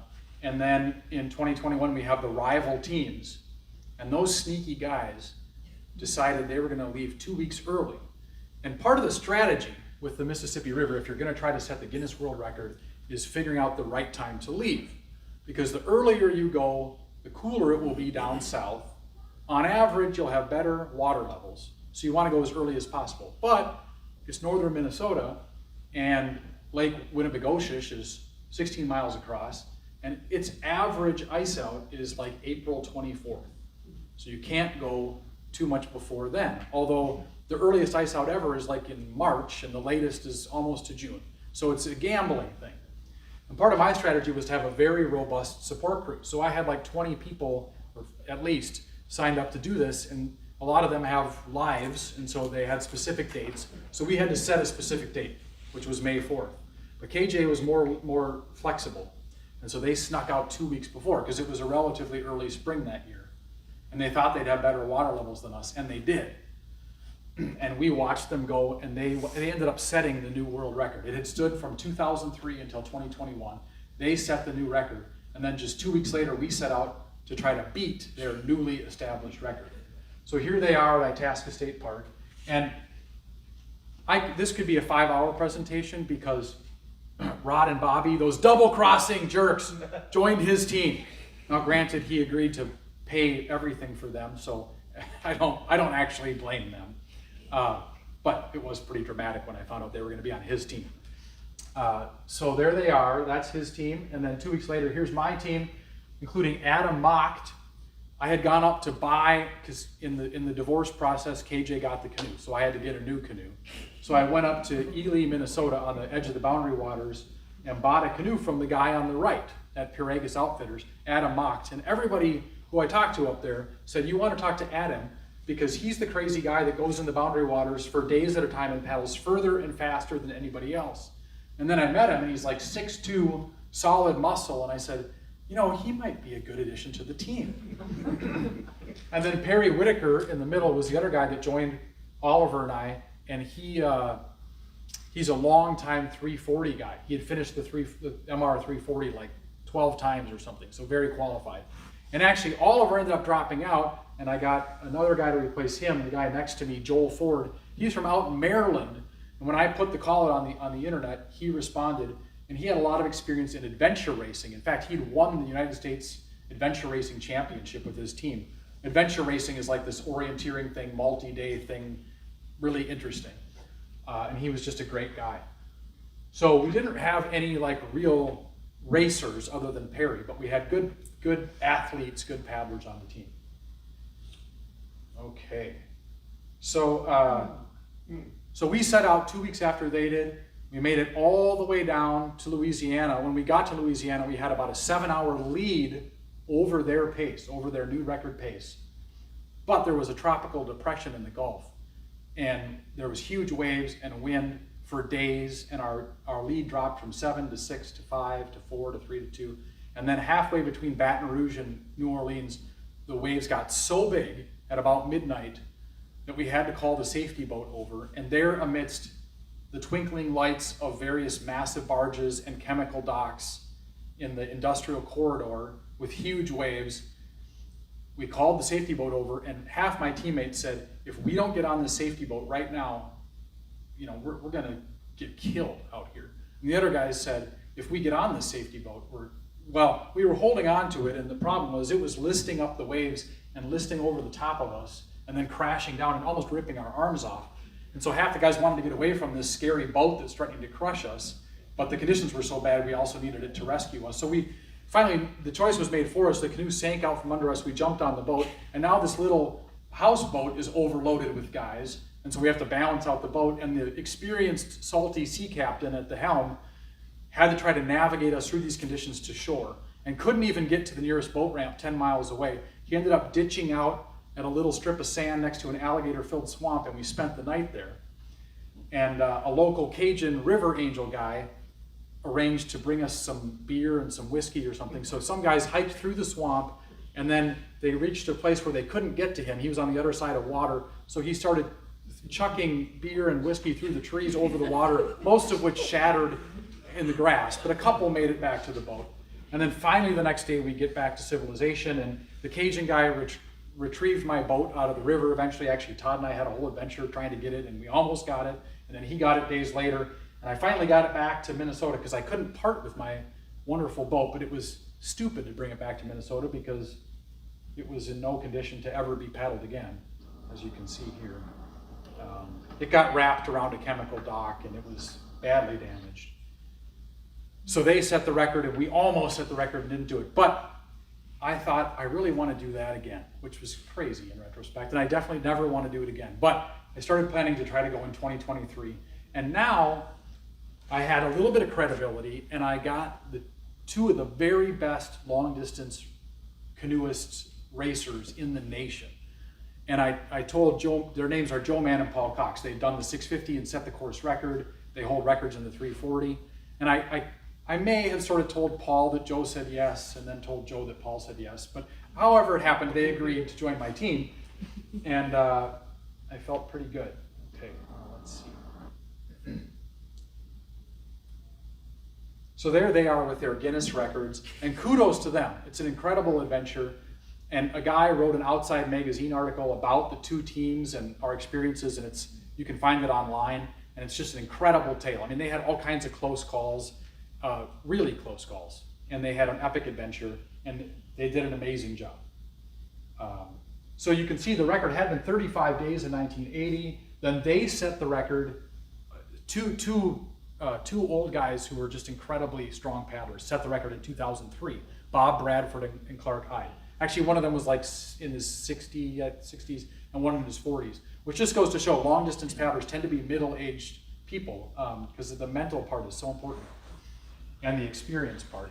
So then they lowered it from 18 days, 4 hours, 51 minutes to 17 days, 19 hours and 46 minutes, KJ's team in 2021. And the thing is no matter how good you are, you have to get lucky because you have to have good water levels and you have to get lucky going through the locks so you don't have to wait too long. And then the weather, obviously we got unlucky with the weather, but you really got to get lucky with all three of those things. So we kept training and finding new people to join the support team. And then Paul and Joe, these two guys, Joe ended up being too busy and agreed to be our backup paddler, and Judd took his place on the team. Judd on the right here. Judd is a longtime racer. So I kind of got to know people in the racing world, especially the ultra distance racing world, of which there's like 200 people in the whole world, basically. It's a very niche thing. And then Wally is another guy they knew. Joe kind of was the key to the whole thing. And amazingly, my wife's uncle Moose has a beautiful cabin.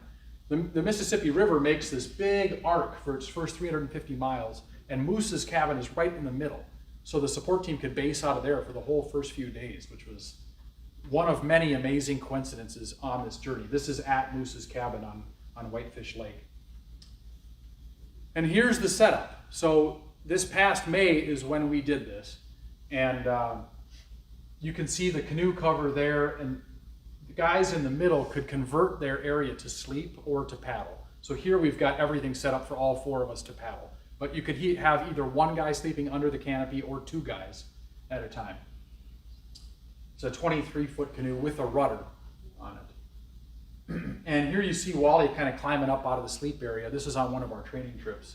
And you can see Paul kind of doing the same thing. Okay, and then this is on one of our final training trips down south in Tennessee. We were going to do a final training trip, I think, in February of this past year. And it was one of those times, just like we had here a few weeks ago, where the Arctic air comes south and everything's unbelievably cold. So we were going to do this training trip in Iowa, and it was just way too cold. So we thought we'll go down to Memphis. And it was, 5 degrees warmer in Memphis, maybe. And this is the conditions we faced the first day we were out. Good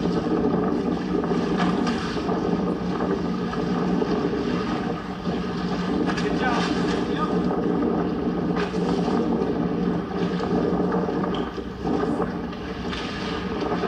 So out of all of the training trips I did over 5 years to get ready for this, well over half of them, probably 75 or 80% of them, ended early because of some storm or bad conditions or lack of a support boat. So it wasn't always the most encouraging, because it's like, if we can't even do a 2 or 3 day canoe trip, how are we going to do a 17-day world record journey? Including this, we were going to go out for 48 hours, but the conditions were so bad that first day, and we didn't have a safety boat because the water levels were low. We just thought, this is stupid. If we die on the training trip, we can't set the record. So we just went out for a few hours, and then the next day was better, and we went out for like 12 hours or 10 hours. But it wasn't the overnight thing and the practicing sleeping.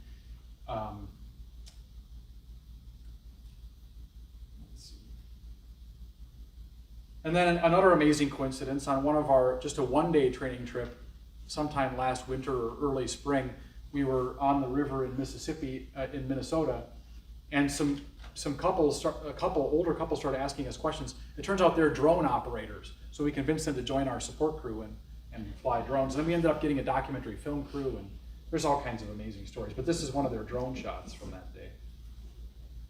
And then some of you might have heard of Dale Graybeard Sanders. I think he set the record at 87 years old, the Guinness record two summers ago, for being the oldest person to paddle the entire Mississippi. And I think this summer he's going to try to reclaim his record for oldest person to do the entire Appalachian Trail. So he was the oldest guy to set the Mississippi, I think at 80 or 81 years old, and then someone else beat him when they were 84. So then at 86 years old, he paddled the river in 87 days, finished on his birthday, and took the record back. And he lives in Memphis. He's just incredible, and he has this whole hallway in his house, his beautiful house, that's covered with. He's a river angel, and people sign the wall if they've done the whole Mississippi or the whole Missouri, and he hosts people at his house. And this is when you do an epic adventure, you just get to meet all kinds of wonderful and amazing people. So here we are. This is so we were going to go May 4th in 2023, but there's always monkey wrenches. In the fall of 2022, we were extremely worried. The Mississippi was so low, we thought it's never going to be high in the spring of 2023. We're going to be so screwed.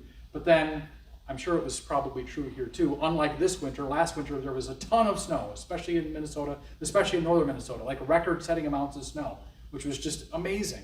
And then it melted and there was massive floods and bad things happened.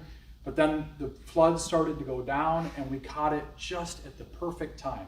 And we were going to try to go May 4th. We gathered everybody, all these support crew people in northern Minnesota. And then the ice wasn't still on Lake Winnebagosius. We couldn't leave. So every day we would dispatch people to go to Lake Winnebagosius. They were flying drones and the ice just persisted and persisted. And really the last day we could possibly launch was May 10th because people had jobs to get back to, especially Wally, one of my fellow paddlers, is a public defender in Chicago. He'd already pulled every favor in the world to get this much time off to go do it. And so we ended up leaving the morning of May 10th, even though the ice was still on Lake Winnebagosius, where we would get to just not even 24 hours later. And we stopped at Lake Winnebagosius on the way to Itasca, and we could see the ice. We paddled out into it. It was honeycombing, but it was still 6 inches thick, but it was like breaking apart. And Judd said, I think we'll be able to paddle through this. And I was like, I really don't know. But it wasn't covering the whole lake, so maybe it will shift out of the way, or maybe we can paddle around it, which is not ideal, or maybe it will melt. And thank God it actually melted. From the time we were there checking it out to about 30 some hours later, it had melted. So when we got to Lake Winnie, it was amazing. We got there at like 1 in the morning, and we weren't sure, but we had my friend Wookie was meeting us there with his boat, and he said, guys, the ice is melted, we can go across. So it was just amazing. And this is that ice, like on May 8th of last year. Yeah, and then this is Judd and I took the canoe out. This is the day before we launched. On our way to Itasca, we stopped. You can hear that ice grinding against the hull. And he thought we'd be able to paddle through that, and I was like, I just don't know. But I'm glad we didn't have to find out. Oh boy, what did I do now?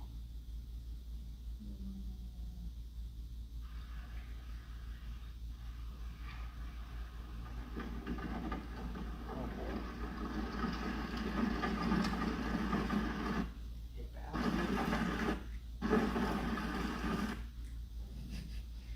Yeah, I think that's where I need. There you go.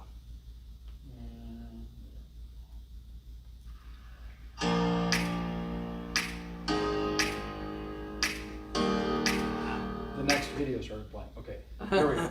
So we ended up getting this amazing documentary film crew. They had actually filmed the documentary of Dale Graybeard Sanders, which is how we got them. So they had experience on the Mississippi River. A young couple from Montana. And they were flying drones and stuff over Lake Winnebagosius and got all this incredible footage. So there you see more of the ice. And this is Moose's unbelievably beautiful cabin where we all got to hang out for longer than expected, getting ready for the trip. But it was really a blessing in disguise because we actually had enough time to really get the support crew ready. And then finally, this was most of the support crew gathered in his backyard in northern Minnesota. Bunch of wonderful people. And this is just a little taste of some of the footage they got. This is up in the headwaters. And it was so fun. You can see the level of teamwork here. Everybody in the canoe really knew what they were doing. So everybody knew how to steer that canoe and which side to paddle on and how to paddle to get around these narrow passages in the upper river.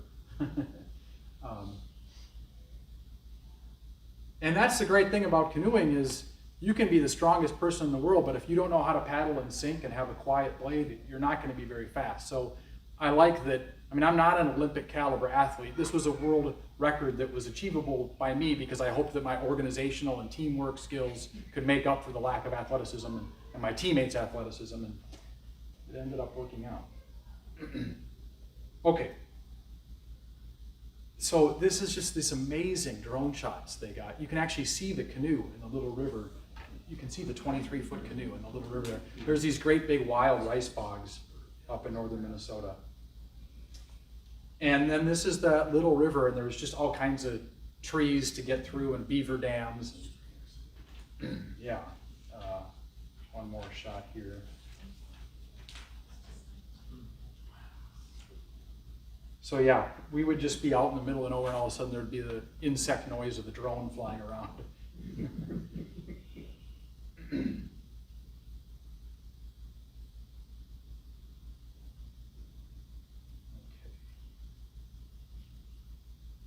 This is my favorite picture I took from the stern. This is getting close to Bemidji, Minnesota, the first city on the Mississippi, where they got a nice big Paul Bunyan statue.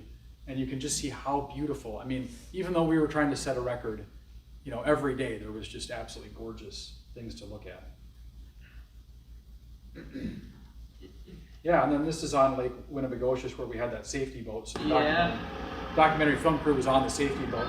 And we had a quiet, uneventful crossing for the first 3 hours, and then the wind picked up, and the lake is shallow enough, we ended up having big, huge waves, and the water was coming in, and it got a little scary. And of course, the water had been iced the day before, so it was really cool.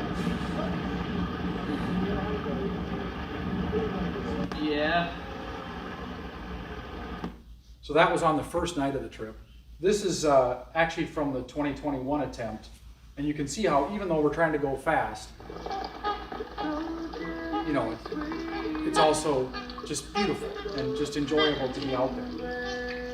And it was really about staying in the water and paddling. It wasn't about killing yourself going really fast. I mean, you can't sprint for 17 days. So it was mostly just about logistics and sticking together out there. Okay. We were allowed by Guinness to use portage wheels. This is one of the portages. This is on the race route for the Mississippi River 150 race here in Minnesota. And another shot from, this is the 2021 attempt, but this is from about 350 miles in, or 400 miles in. And just a beautiful morning. You know, what other reason would you have to be on the river at, 5:30 in the morning, except if you're doing something crazy? And that was so wonderful to have this big goal that then meant we would be out there, and getting to see all this cool stuff. This was just after we had capsized. Our first capsize, we hit a rock on the top of an island, and I think some of the guys are wearing Moose's long underwear in the canoe at this point, because he sacrificed it for us. Then there's these rapids on the river near St. Cloud, and this was a big moment because the whole trip could have ended right here.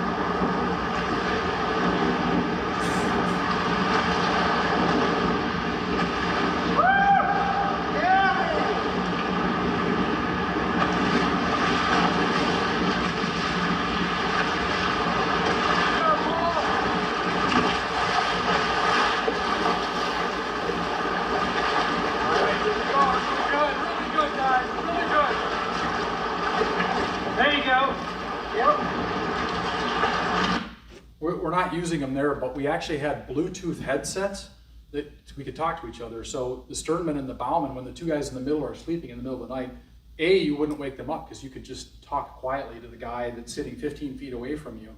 And B, it would really save your voice. So at one point I thought, can we get NFL style, headphones? I didn't know if they made such a thing, but they do. And they really worked well in high winds or in the middle of the night for us to talk to each other. Because here, when I'm in the stern here, I can't really hear what Paul's saying, and he can barely hear what I'm saying. So that was a helpful piece of technology. And then this is just the view that the documentary film crew people took.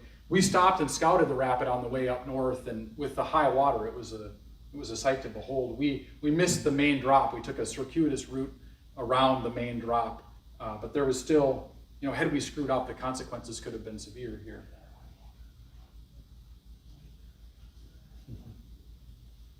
Okay. And then these are the sights you get to see when you're out on the river doing weird things at 3 in the morning. You know, enter Minneapolis after 500 miles of essentially wilderness river, and then you're you know, and at this point you're kind of hallucinating anyway, and then you're paddling under a multicolored bridge, and there's skyscrapers in the distance, and it's just extraordinary.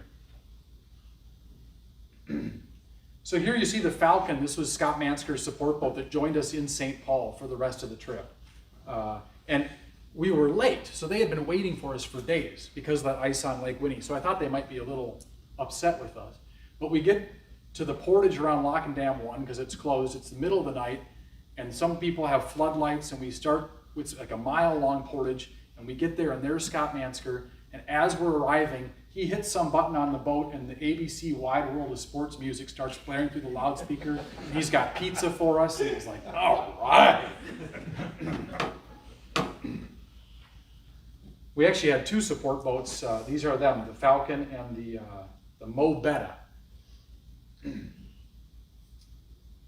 then this is, they did a lot of the communicating for us. So here you hear him communicating with the barge. Yeah, this is Falcon on AIS. May not be in range for you yet, but we are a support boat escorting a 4-man canoe. We're running down outside the buoys on the right descending bank. Over.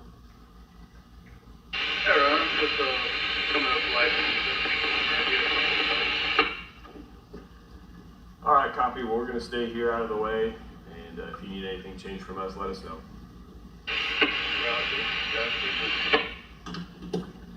So those guys worked unbelievably hard. I think they were more sleep deprived than we were. And I heard a story after the trip that one of the shore support people had requested some 5-hour energy drinks, you know, which are like unbelievably bad for you. And they brought them like a case of 16 or 12 of these 5-hour or 24. And then the next day they asked for more. And they said, what do you mean? We just gave you like 12 or 24 of these yesterday. And yeah, they're gone. I mean, so I don't know how they didn't have heart attacks on this ship. And Scott was so PTSD'd because he was with on the 2020 trip as well from the New Orleans experience with these massive barges and the waves and how dangerous it was. He didn't really want to come. He didn't really want to do it again.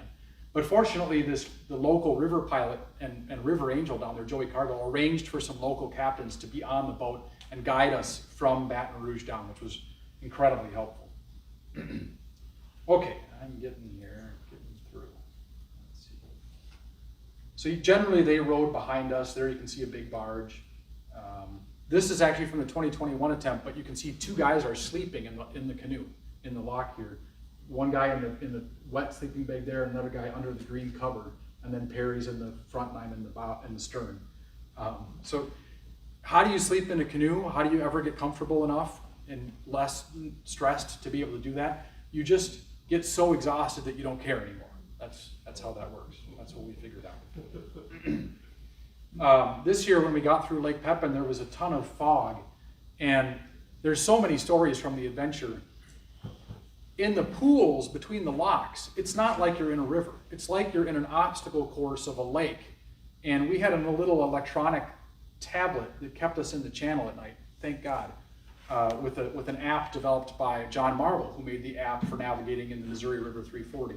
And some of these pools, the channel goes like this, and you're dodging old pylons and buoys. And in the fog, we couldn't see anything in the nighttime.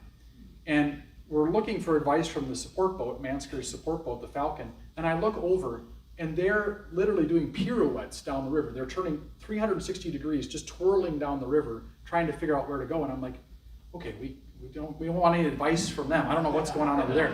But what was happening is they were looking at the app, and the guy would say, turn right, turn right, turn right, and then they'd overcompensate. So they ended up doing this for a while before they figured it out. But you couldn't tell if we were going downstream, upstream, east, west, or anything. And thank God for the app, and we got through that. That was quite the night. And on Lake Pepin was probably the most physically challenging for me. It was 4 hours of just huge waves, headwinds, and the guys in the canoe. At one point, I really had to go to the bathroom. I said, guys, can we just pull over? And they were like, no, we're getting through this lake. And so they were really hardcore, my teammates, in the best way to set a record.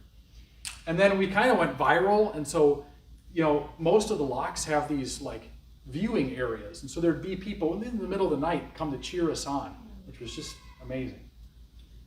And then you can see how just beautiful the river is in the bluff section here in the locks and dams.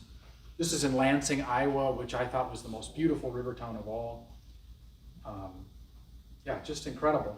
These river towns, their heyday was 120 years ago. So, not to disparage anyone, but we were kind of the most entertaining thing that had happened to the town in some cases for quite some time. So people were very supportive and came out and were just wonderful. And then when you get to St. Louis, there's a rapid called the Chain of Rocks, and there's these water intake towers, and it's very dramatic. And we had run these in the 2021 attempt, even though it was kind of at a dangerously low water level, and we made it, but it was real harrowing. So we were really scared this time, but the water levels were high enough this time that the rapids were mostly washed out. And there's the canoe in front of the arch, and man, it's quite something to paddle all that way and then paddle past the arch. And then here you see there'd be people cheering for us on shore all the time, and every time I think we went a little faster every time somebody was cheering. This is the bridge in Memphis. It was just beautiful. We ended up being so tired at times, and Scott Mansker was so tired. And he'd look at the radar and he'd be like, okay, it's 3 a.m. and there's like 8 barges coming in the next 45 minutes. Guys, let's just pull over and sleep for a couple hours because this is just stupid. And I don't even think we lost any time because, yeah, we were on shore for 3 or 4 hours sleeping, but then we were so much more recharged to keep going and not having to deal with as much barges. So there was constant shifts in strategy. You can see how beautiful the Mississippi is here in the middle reaches. And there's Scott and Mark on the Falcon, working hard. A couple of the support crew was just amazing. They were cooking food and bringing it to the boats. They had RVs that they would move every 24 hours. There's Moose and Judd and I at one of the ramps. I don't know who was in worse shape, the support crew or we. Everybody was all in on this adventure. The trains along the river were pretty cool. Let's see here. I'm almost done. All right, I'll get by St. John and get over on 2 for you. So he just said he was going to be on the 2 for us, which means he's going to pass us port to port, I believe. I knew it when I was on the trip, mostly, until I started to get too hallucinating. But you learn their language, passing on the 2s, passing on the 1s, all this. If you could even tell what they were saying, because they had thick accents some of the times. But you can see how beautiful the clouds and the light and the wind and the trees, and the coyotes would come howling through the trees at night, and it was just spectacular. Always something interesting to see when you're on a river, in my opinion. Around every turn, you never know what you're going to see. This was the support crew setup.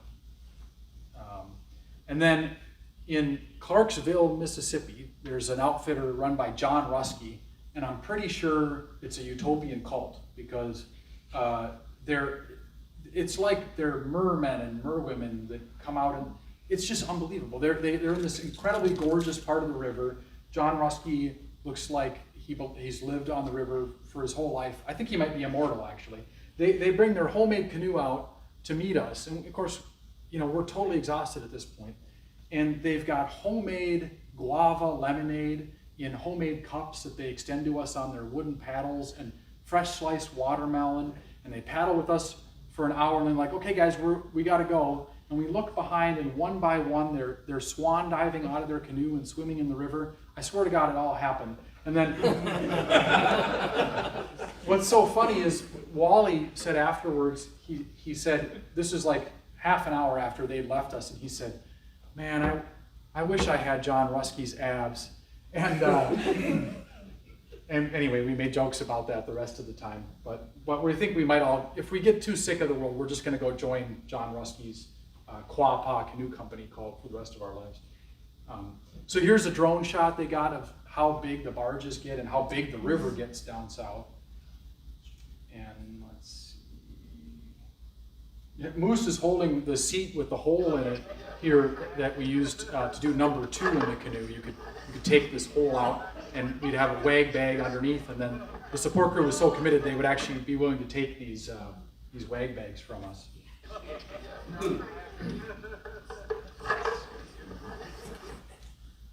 And this is how they slept on the Falcon, when they slept. This is from the 2021 attempt. You can see what it's like to try to sleep when it's raining, which is all it did is rain. It's raining.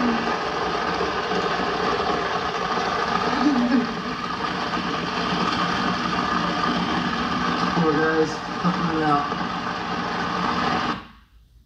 So yeah, many inches of rain at the end.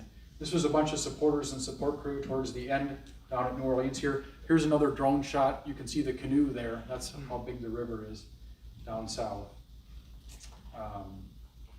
And we did not, we lucked out in every way on water levels, on weather, on lock waiting times. We struck gold. The only way anybody could get luckier than us is if they had a big push from the Ohio, which the 2003 people had. We did not. We had great water levels in the upper river and slightly worse than average levels for the lower river. So we built up our lead by the time we got to St. Louis, and then we just defended it from there. We didn't lose any time, but we didn't gain any time. So we had about a 24-hour lead that we just maintained. We ended up breaking the record by 23 and a half hours. And you can see the water's low enough here to reveal these big sandbars. And then you get down there and there's the ocean-going vessels, and the ocean-going vessels can come 220 miles up the Mississippi all the way to Baton Rouge. So you're sharing the river with ocean-going vessels, and it's a bit intimidating, but they're actually their wakes are less intimidating than the barges. The barge wakes are bigger. So we didn't mind them too much. This is just a quick shot of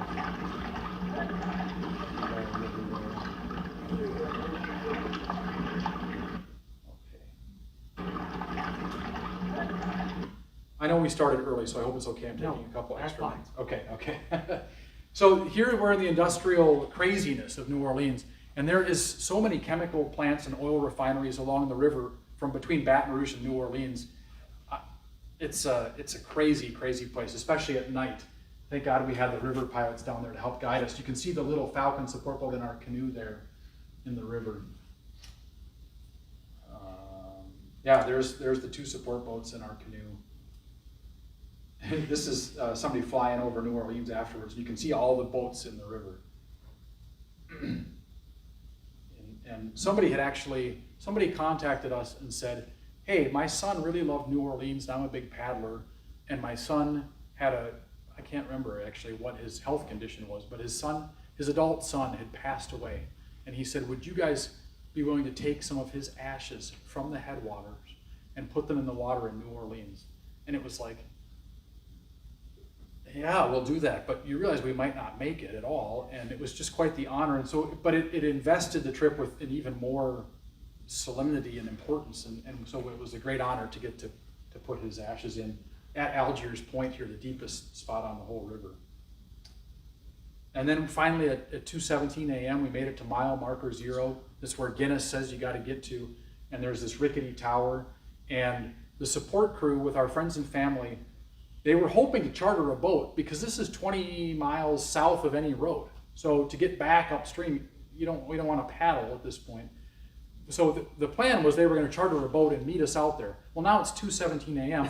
and they're trying to charter a boat earlier that day, and they're told it's the first day of red snapper season. All the boats are taken.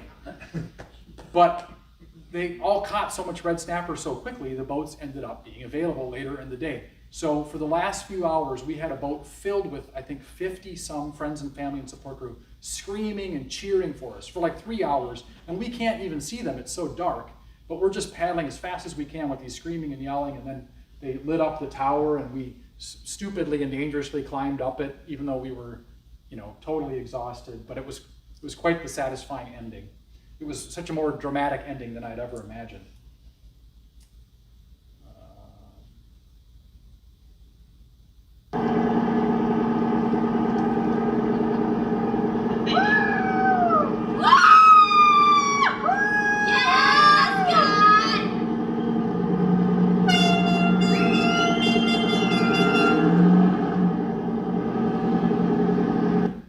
Not too far from there, you're in the Delta region now, there's an opening multiple times on the river where the river spills out into the Gulf prematurely. They're called cuts, or I can't remember the right name right now. They're incredibly dangerous, and some duck hunters have died getting sucked into these outflow channels. And in fact, the people that set the record, KJ's team in 2021, they got sucked into one. And Joey Cargill, the river ranger down there, was in a boat guiding them, warned them about it, and they still got sucked in. And they dropped down out of the Mississippi. And he said he's never seen anything like it. They found a second year of adrenaline and were able to paddle back up the gradient, back into the Mississippi River. And then they got sucked down again. And then they paddled back up again and managed to set the record. And so we were utterly terrified of these outflow channels. And I think we were like a mile on the other side because we didn't want to get sucked in. So it was quite the ending. And of course here we're in the middle of this massive river with weird lights from weird barges and stuff all over the place and booms, and it was quite surreal. And then we took the boats, the chartered boats, back up to the Salty Marsh Flotel in Venice, Louisiana, which normally caters to fishermen and duck hunters, and spent that night on this little floating raggedy hotel, and it was just perfect. So here we are with our Guinness certificates, and it was pretty fun. I wasn't sure if Guinness would ratify this. You never know until you actually get the official word. So it was I was happy to have set the record, but it wasn't really official until July when we finally got everything ratified. It took a while to compile all the data and send it in. And then we had a party in the hotel at New Orleans with everybody, and it was just awesome. So yeah, we beat the old record by 23.5 hours. If any of you would like to set our record, I warmly invite you. I'll be wildly entertained, and I will wish you well. You'll have to get very lucky, and hopefully you won't die.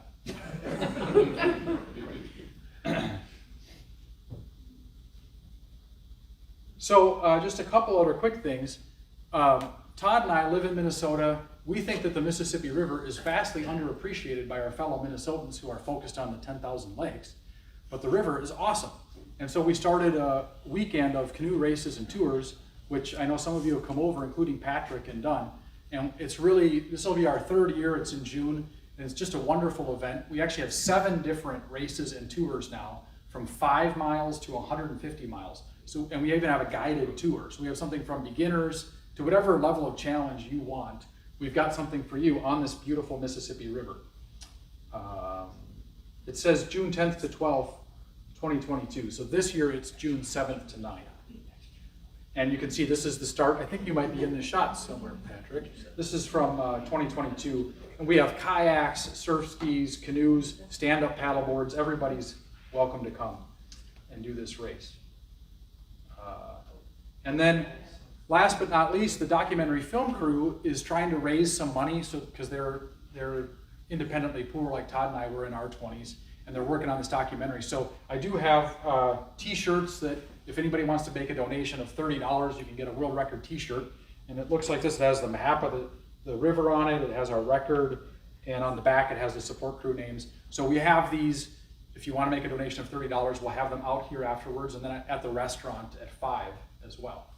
And this is one of the documentary filmmakers, Amy, and her partner Alex were the 2 filmmakers, and she's on the Falcon here. She ended up getting so invested that she wasn't always filming because she was doing all the support crew work. And I was like, Amy, we have people for that. But she was so excited that they just worked their tails off, and they did a great job. Okay, so I'll just play this really quick trailer for the documentary. They made this trailer so they could show it to us at the Salty Marsh Flotel. So they actually put this together while we were paddling down the river. So I think there'll be a fancier, more interesting trailer coming at some point. But this was the very early trailer that kind of showcases their work.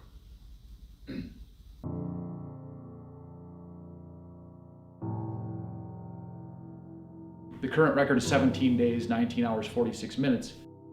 It never occurred to me to try to set a Guinness World Record in anything or be interested in that. It was really like in one day, like a bolt of lightning was like, I want to do that. We were gonna go in 2020, and then the coronavirus came and scuttled our plans, and we kind of had a falling out. So then we ended up kind of having rival teams in 2021. We almost beat them. They left 2 weeks before us, they set the new record, but then we had this tropical depression the last few days, 30-mile-an-hour winds. Huge waves. The canoe sank out from under us. We had to get rescued on the support boat. and pretty darn quickly I was like, well, I want to try that again. And that leads us to now. All right, so there are 4 people in the canoe. There's Scott, Judd, Paul, and myself. And Scott is the leader of this group. Well, Scott is the guru. He knows where we are at all times. We're like just cranking away. Anyone know where we are right now? Oh yeah, well 2 years ago we passed that rock over there. And then after that you'll see this weird kind of thing, and that indicates that there's a landing coming up. I mean, he is just an unbelievable fountain of knowledge. Judd is a scientist in my mind in terms of not only paddling, but how to make this all happen. It's very intense. We just started. That's the crazy part, right? Yeah, and Wally, I mean, always just really good at offering perspective. Really, really smart guy. Paul, I see as being the athlete of the group. The most amazing resume of ultra endurance athletics, not just canoeing. We're at 10 minutes, guys, 10 minutes. In my mind, I don't see a disparate relationship between support team and canoe team. It's one big team, Mississippi Speed Record. Let's go. Let's get moving. 9 minutes. Let's roll. Let's move it. Let's roll. We can do a lot of this fixing stuff in the middle of the boat. They're the people that truly make this happen. And then we have the support boat crew, which is like 6 more people. Hey, we're escorting a canoe up here. We would not be able to do it without the support crew.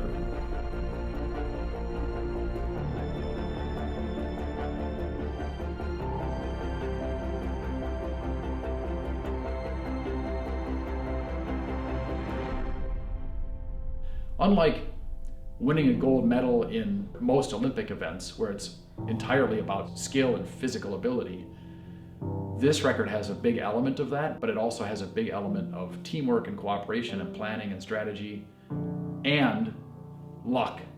And that's the thing about this record. And I love this and hate this, but mostly love it about this world record. We're creating relationships, we're creating bonds, we're creating memories together. At the end of the day, I think that's going to be the magic of the Mississippi Speed Record.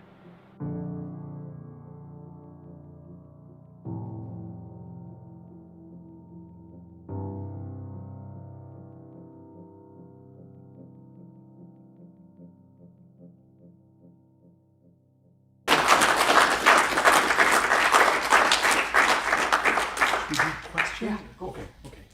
If anybody has any questions, I'm happy to ask them or answer them. Yeah.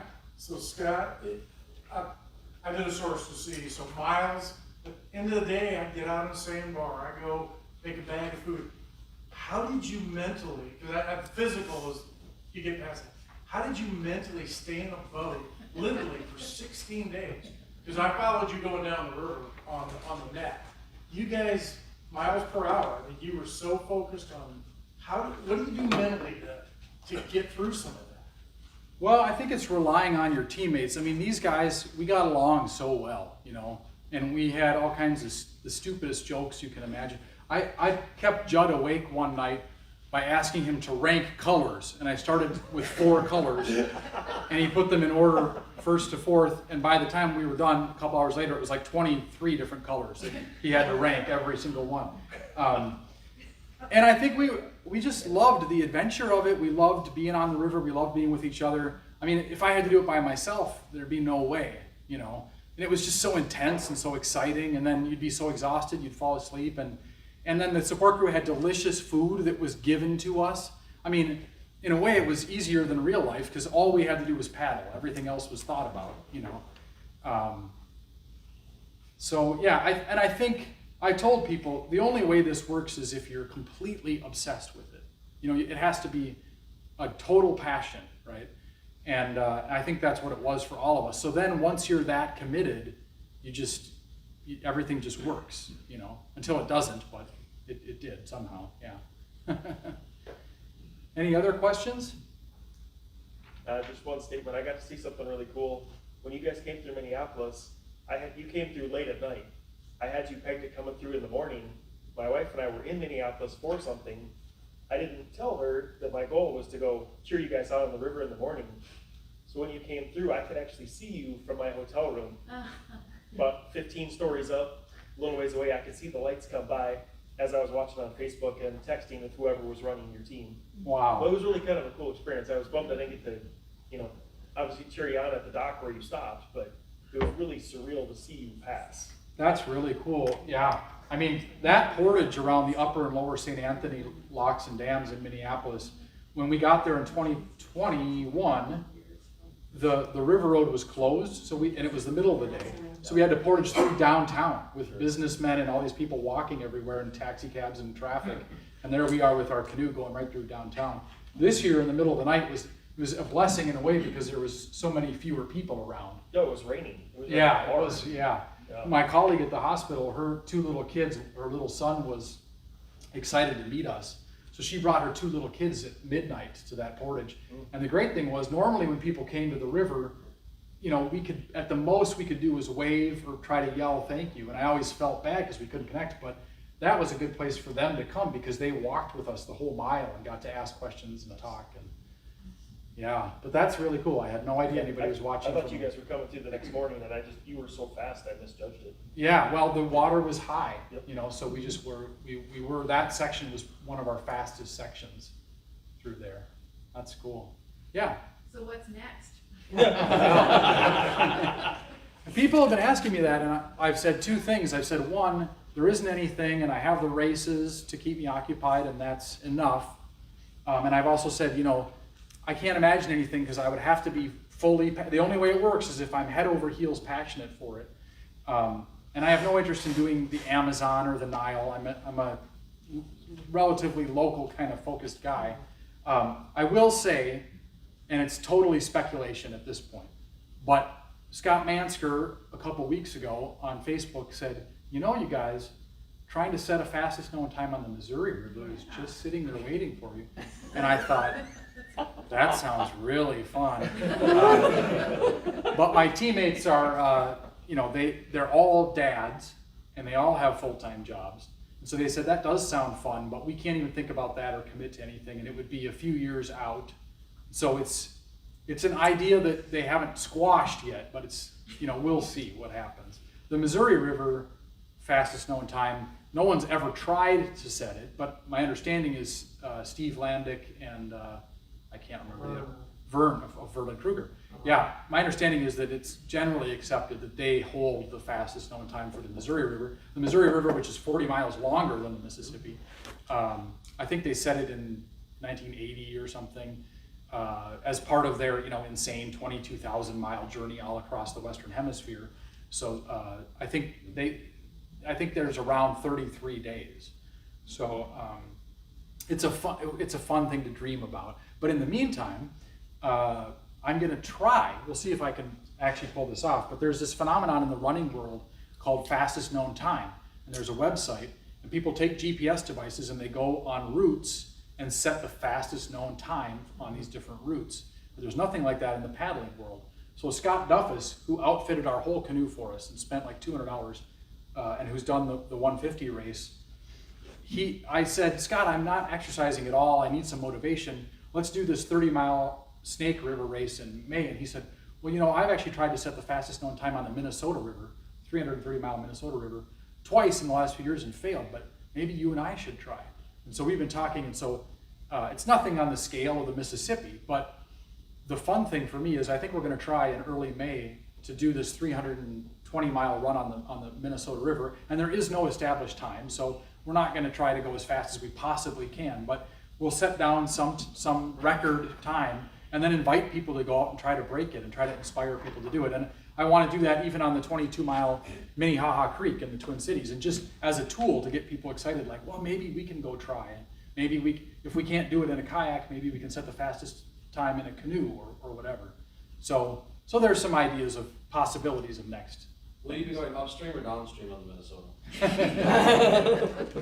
I think Verlin and Steve have the record. They do have the record for fastest up the entire Mississippi. They did that. I mean, just insane. I don't remember what it is, but yeah, I don't have any interest in doing the upstream. We'll be going downstream. Yeah. Any other questions? So the table where registration was for here, that's where we'll have t-shirts, and if people do have questions, I'll be sitting out there, and then I will be at the restaurant that people are going to as well. Yeah. Which restaurant? Yeah, I've got a slide. Oh, good.